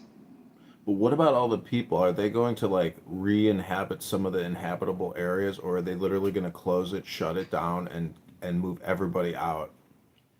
Well, I mean, like I said, I don't know like the logistics of what that would actually look like. I'm just saying, like, morally, like, if they had to do it, I don't know how it'd be logistically done. I'm just saying, I would sanction that. You know who probably knows how to do it? I'd be willing to bet that Lutvik down in the audience. If he came up here and he told us how to do it all, or how to, fix everything and manage it all, I bet you Lutvik would probably know how to take care of the situation. I wouldn't be surprised.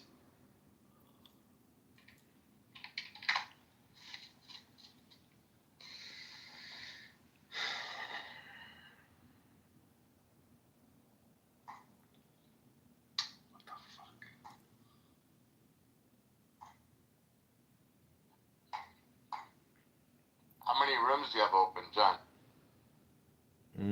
I got two Clubhouse rooms, 2X rooms, 15 YouTube accounts, live streaming my beautiful Punim into the ether. The internet ether. Now, when I search your rooms, like on if I were looking for a specific room that you were to put on YouTube. Yeah, good luck. There's 20,000 YouTube videos up, and there's 20,000 Instagram videos up, and there's 20,000 X posts. Like, there's so much stuff that I put out on these 30 phones that I work off of that good luck finding anything. You're still at 30? I thought you'd be up to 60 by now. No, I got 60. I'm only actively using 30 of them.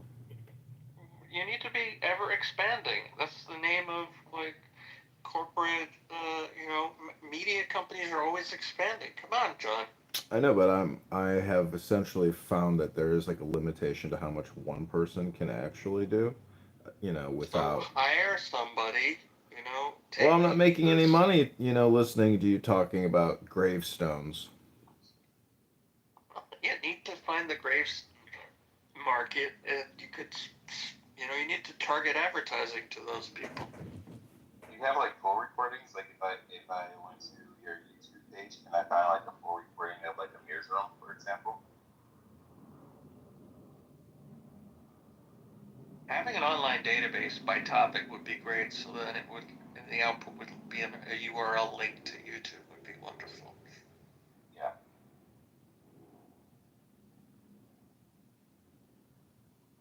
Oh, that I would pay money for.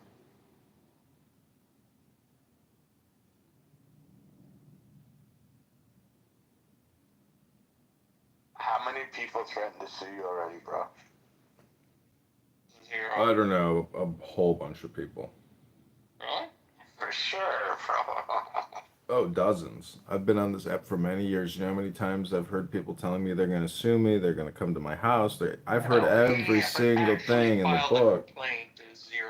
I've had people call the police department on me. The police probably know me by name at this point in my area but they look me up on YouTube and they go, "Yeah, this guy's live streaming himself having a conversation with people on the internet. He's pissing people off. He's running for Congress. Okay, he looks good on his YouTube live. We're not going to kick his door in. That's how I've saved myself from being swatted." Or they don't have jurisdiction. Oh, they got jurisdiction. It's called the Chicago Police Department. Oh, they call Chicago Police Department? They know where? Yeah, Gagosian, that liberal, effeminate femboy on this app, he has called the police on me twice. He goes by misogynist now. He's no longer goat. What is that? Goat. I don't know, go.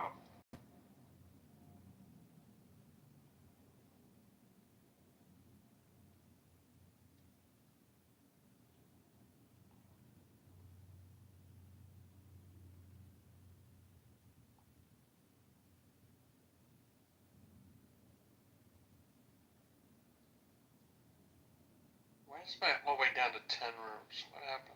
Anyone else have problems? Yeah, there's nothing in the hallway. Literally, there's like 10 rooms. It's usually like hundreds. Now there's 10 rooms. We started spreading love and awareness, and Everyone's coming here? we choked Clubhouse. Like, What the hell? Like, does everyone else have 10 rooms? Still showing like hundreds. Oh no, there's a lot actually. The hallway's totally full. What's going on? I gotta shut down the app. It goes on forever. Yeah, that's what it is. I blame you, Jakob. Let's go.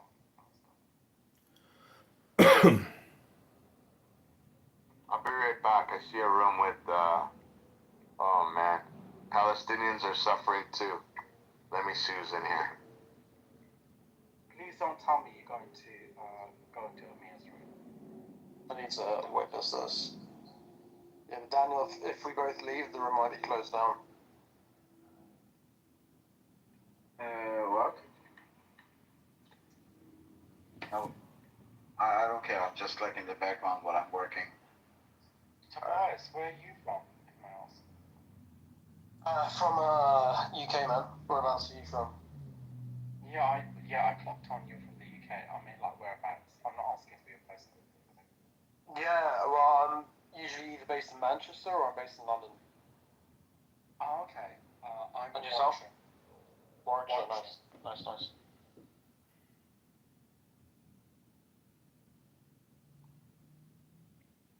Okay, so I wanted to ask the mods if I could read, let me see, read from the Tanya. Or from the Sefer. I'm gonna come back. I want to just see how Sefer he reacts to Avodah. it.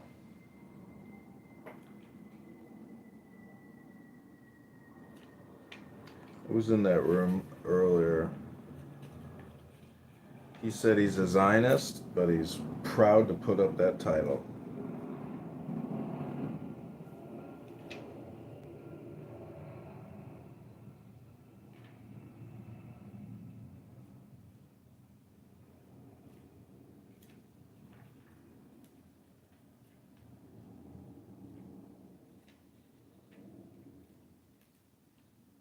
Never mind. Actually, I can't find it.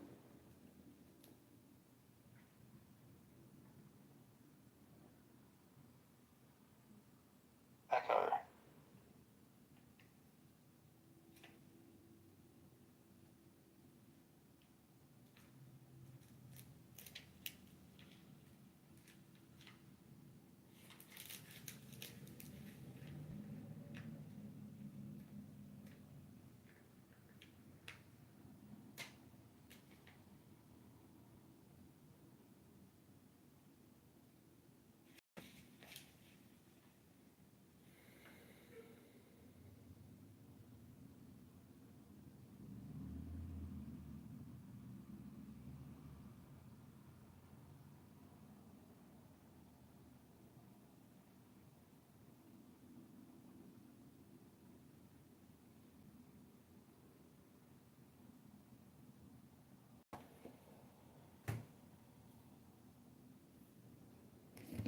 Oh, am I the only one here? Room got boring, huh? Okay, I'll read from Tanya. If nobody's ever read Tanya, it's by the Alter Rebbe.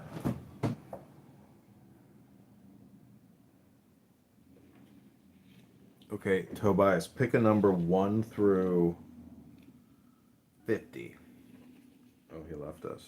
Anybody in the audience, pick a number 1 through 50, and I'll read to you that number in the Tanya.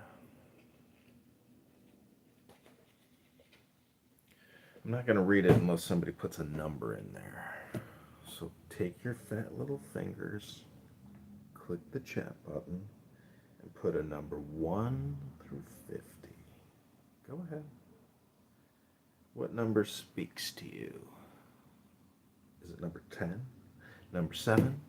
Number 21? Number 35? Number 40? Anyone. Joe, do you have a favorite number?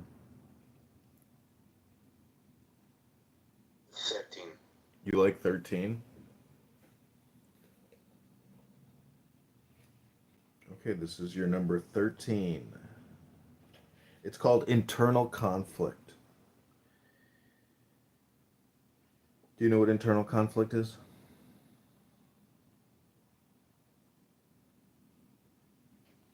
No. Internal conflict got your tongue? Okay, this is what it says. The in-betweener is judged by both inclinations, judged by them, not ruled by them. The in-betweener listens to the claims of both inclinations and judges between them. When a physical desire arises, the left side of your heart is aroused to pursue it.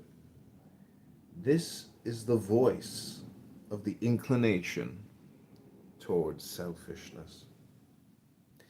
Bring that passion into the right side of your heart, where your intellect responds with the voice of inclination towards selflessness.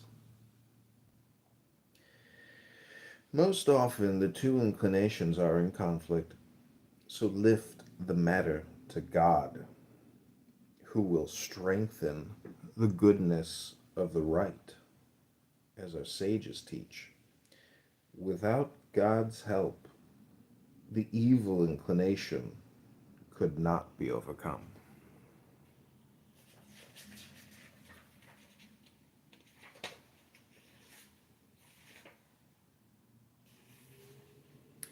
These are the commentaries. The Yetzer Hatov, the inclination for selfless good, and the inclination for selfish evil.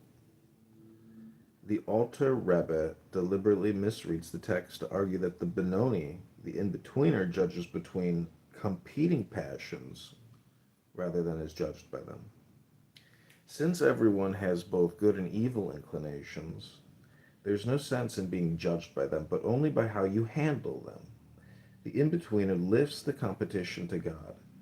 This is what is meant by the teaching, I set before you life and death, blessing and curse. Therefore choose life, that you may live. If the word therefore is a command from God telling us which to choose, then there is in fact no choice at all. Choose life should not be read as a command, but rather as a consequence. Torah and Tanya are saying that if you clearly see that the right side speaks for life and the left side speaks for death, you will naturally choose life. The real choice is not between life and death, but between seeing and not seeing.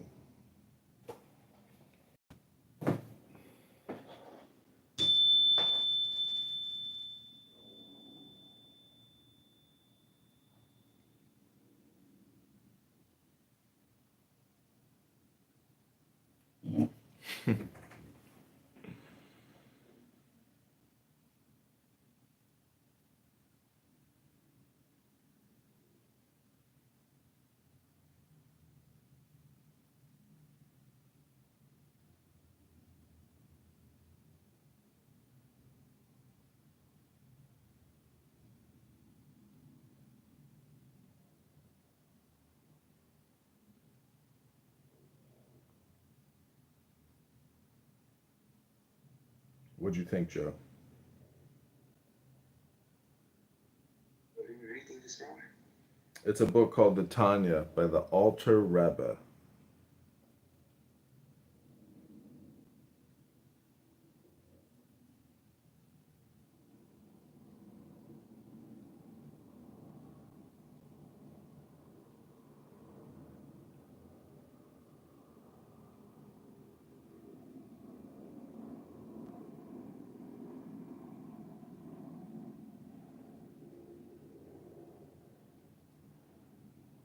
Okay, if you enjoyed that reading and you are an American, consider donating to the campaign to elect candidate Congressman John Kitover for the 16th District of Illinois.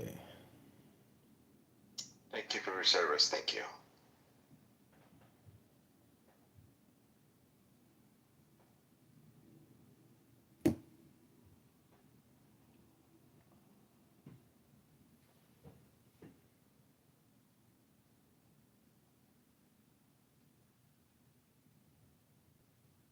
Okay, I'm going to play the prayers of Reb Nachman now. It might be kind of noisy, but these are the prayers. Oh, we could do the Shema. Let's do the Shema. Do you know the Shema?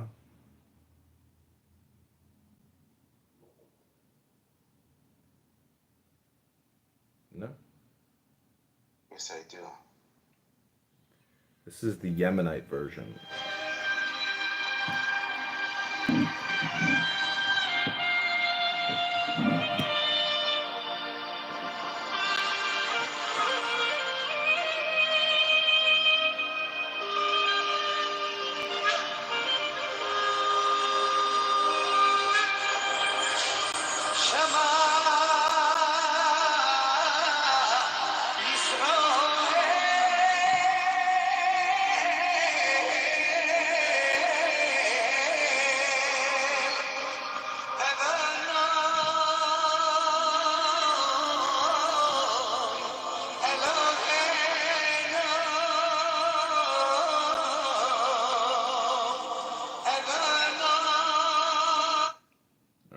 This is the Sephardic version.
Okay, this is a song called Poppy Rosen.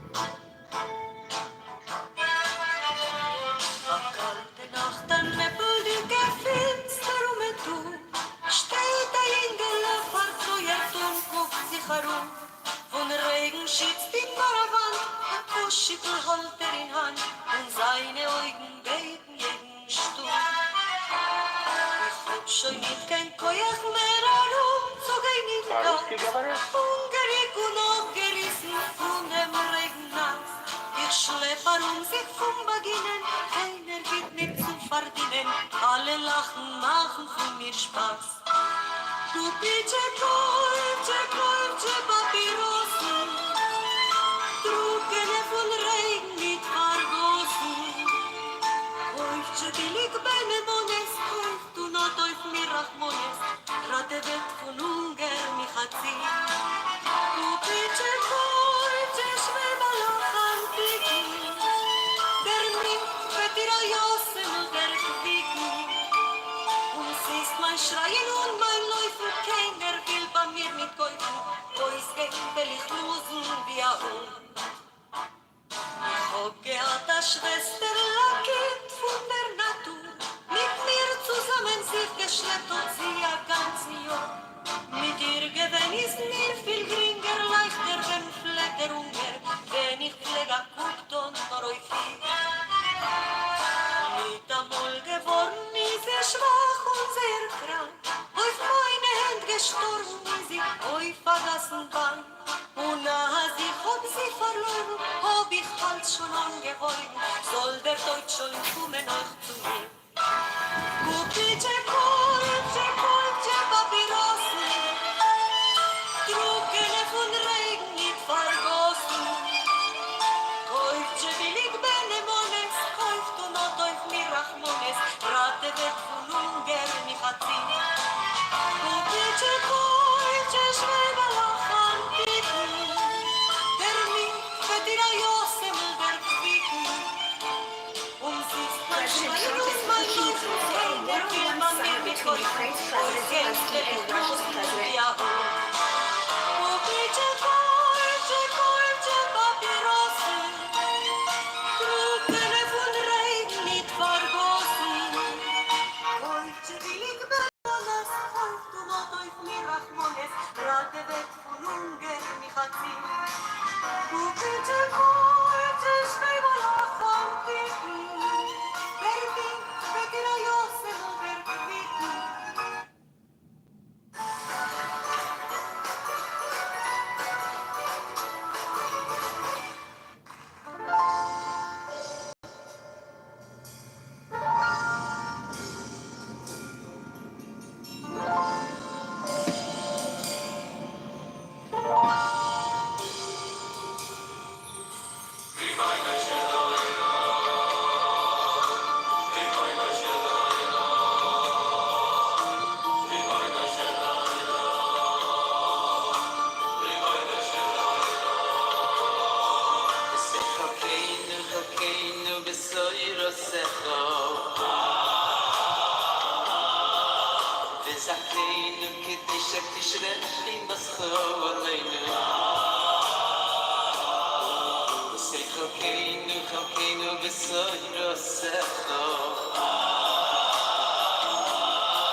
ויתעורר ויתחדש, כי קדושו של מעלו, מקדושו, מקדושו של מעלו.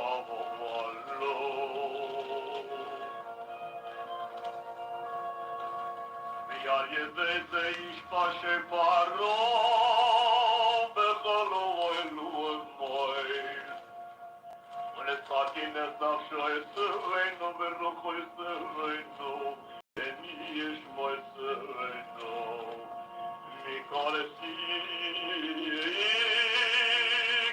מכל שיק וגם.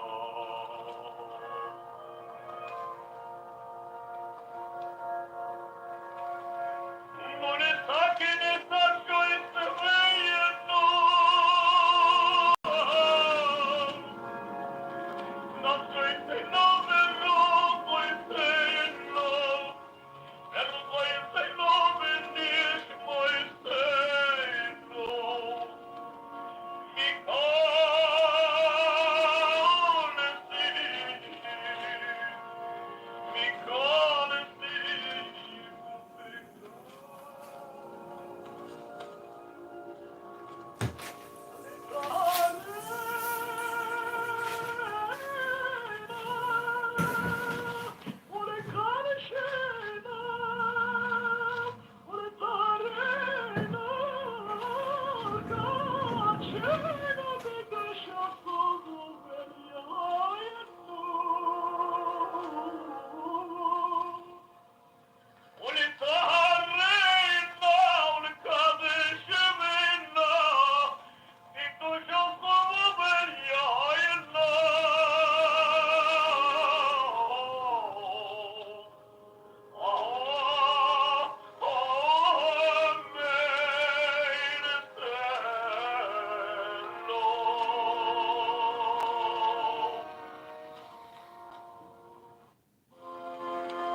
My mom was diagnosed with severe dementia at 78. Today, at 82.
Bye.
John, are you there?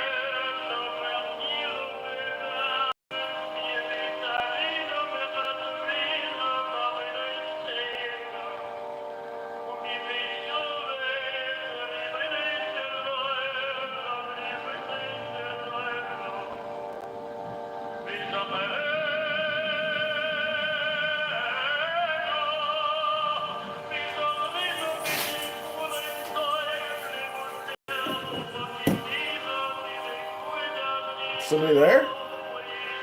Hello?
stop driving at night because of vision problems? Try this simple ice hack with water before bed and wash your...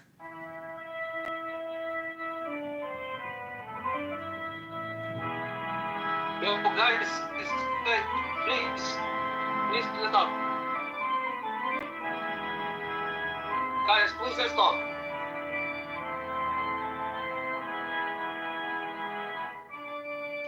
Would you mind turning that shit off? John, would you mind turning that shit off?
Iată va voi noi seinul hurabei samigdor,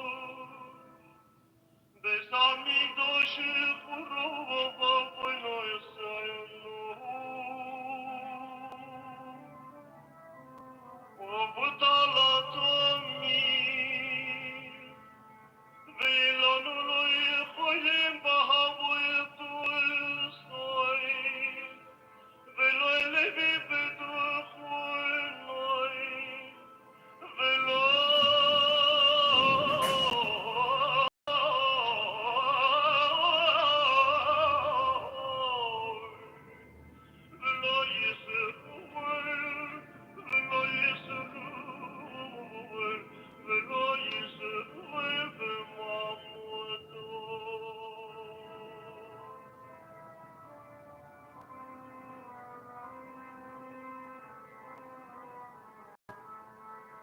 Iată babui noi este nu hura,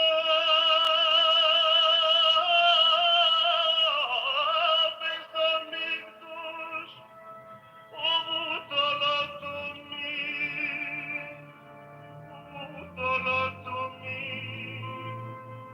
vilonului hoi babui dusa. Le hoim bahavui tul soi veloi levi bedu hui noi, veloi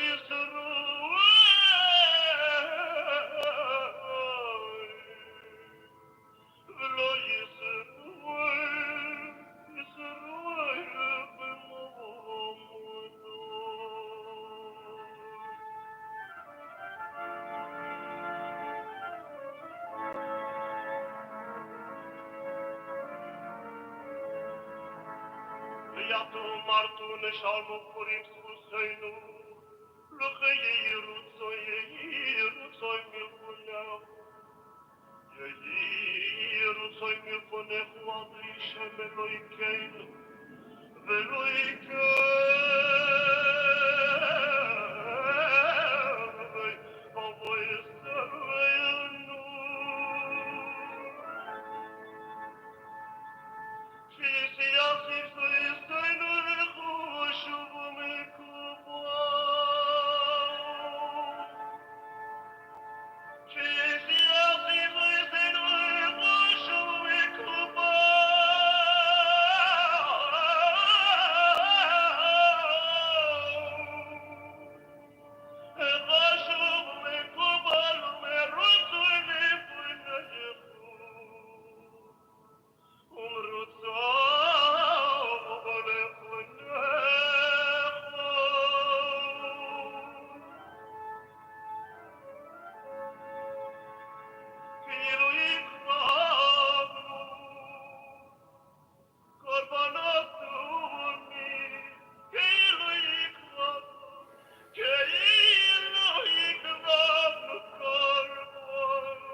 Voi noi lumii, atuți vie sonul, atuți vie sonul.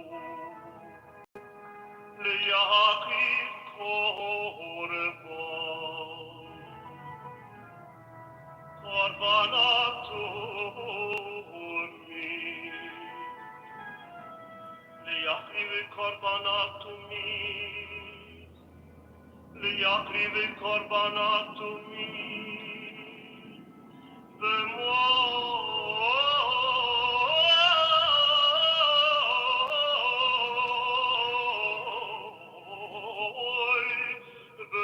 יהדו.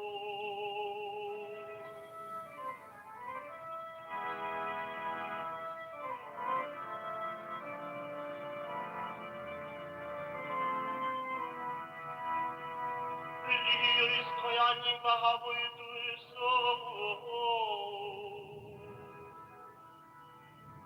Улыбием бедуху,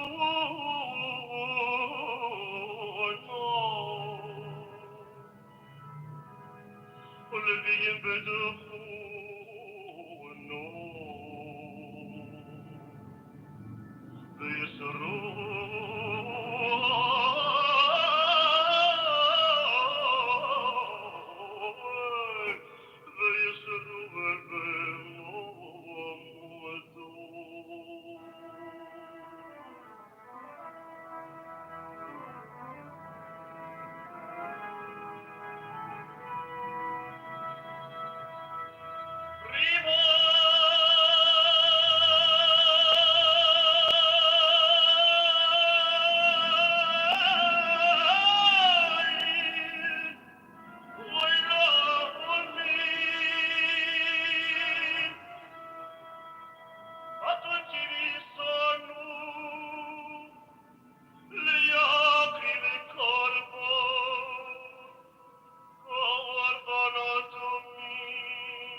Yatuba voinoi seinu hura beisa migdo. Yatuba voinoi seinu hura beisa migdo. Samigdo shi hura voinoi seinu. Obutala tomi.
we're not doing ASMR for this. What if we were? And what?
about how Ace Handyman Services might be the answer you're looking for. Finding someone to do work on your house can be frustrating. Ace Handyman Services was founded with one simple vision: to bring ethics and integrity to home improvement. It drives us in everything we do. Our multi-skilled craftsmen will listen to you and solve your project just as you expect. We're easy to schedule to get your work done. Give us a try. We might just be the home ally you've been looking for. You'll find our craftsmen to be humble, kind, skilled, and qualified to complete 1,162 different home improvement projects. We listen to you and seek to understand exactly what you want. Hey, we get that you're busy. We schedule an exact time on a day that works for you. Our craftsmen will call the night before to confirm your punch list. They text to confirm they're on the way. And when the work is done, we review your list to make sure that you are delighted. Just like Ace Hardware, we exist to help you. That's why we back our work with a 1-year guarantee. Know that we're not finished until you're delighted. Call us. Tell us what you need and when. Our team might just surprise you with solutions that exceed your expectations. If you like our hardware stores, you'll love us in your home. Give us a call. We think you'll like what you hear.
That's exactly why I'm having, you know, I'm not egotistical enough to think that I have one shred of hope of adding anything, but maybe this room is more for my psychological well-being than anything else, and you guys are just my counselors.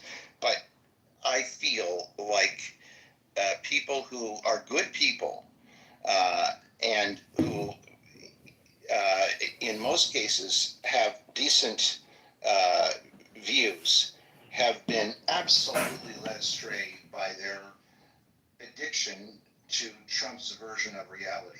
The Virginia Dufresne thing is a great example. Here's a woman who committed suicide, and nobody, because Donald Trump allowed Jeffrey Epstein to steal her from his employ. He didn't look after a young woman who went to work for him.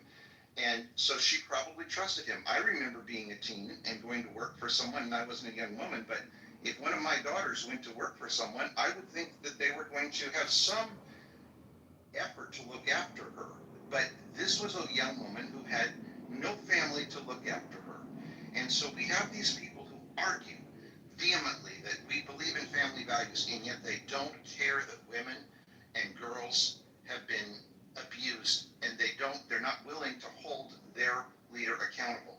I agree that my title here is inflammatory, and I have made some mistakes in being inflammatory with respect to some of the titles I put up, but I don't know what to do with my family who defend something so indefensible. That's the problem. So Andrew, I like your point, and I'm not a deep history of post World War II Germany, but my understanding is from the reports that I've heard that many Germans could not accept the reality of what Hitler had done. They wanted to deny the reality of it. And that's consistent. You know, there's another area where maybe is interesting. If you read the book about the Donner Party, they were unaware because of they'd been boiled so badly in their terrible situation of how crazy it was to be cannibals. You look at as I say, the slavery situation. People become irrational, and you know, Elle and you make a good point that people are just putting their heads down and trying to survive. It's a fair point, but at a point do you say, wake up, people. This is, you know, maybe your survival matters, but maybe something else matters even more. I care about the children taken from you, the Ukrainians because I have children, and I can't imagine my children or grandchildren being taken, and the president of the country that I live in, that I pay my taxes in, laughs it off. Now, people will argue he didn't laugh it off. Well, you know, how many things can you argue about that he didn't do this, he didn't do that, he didn't? At some point, do Republicans take any responsibility?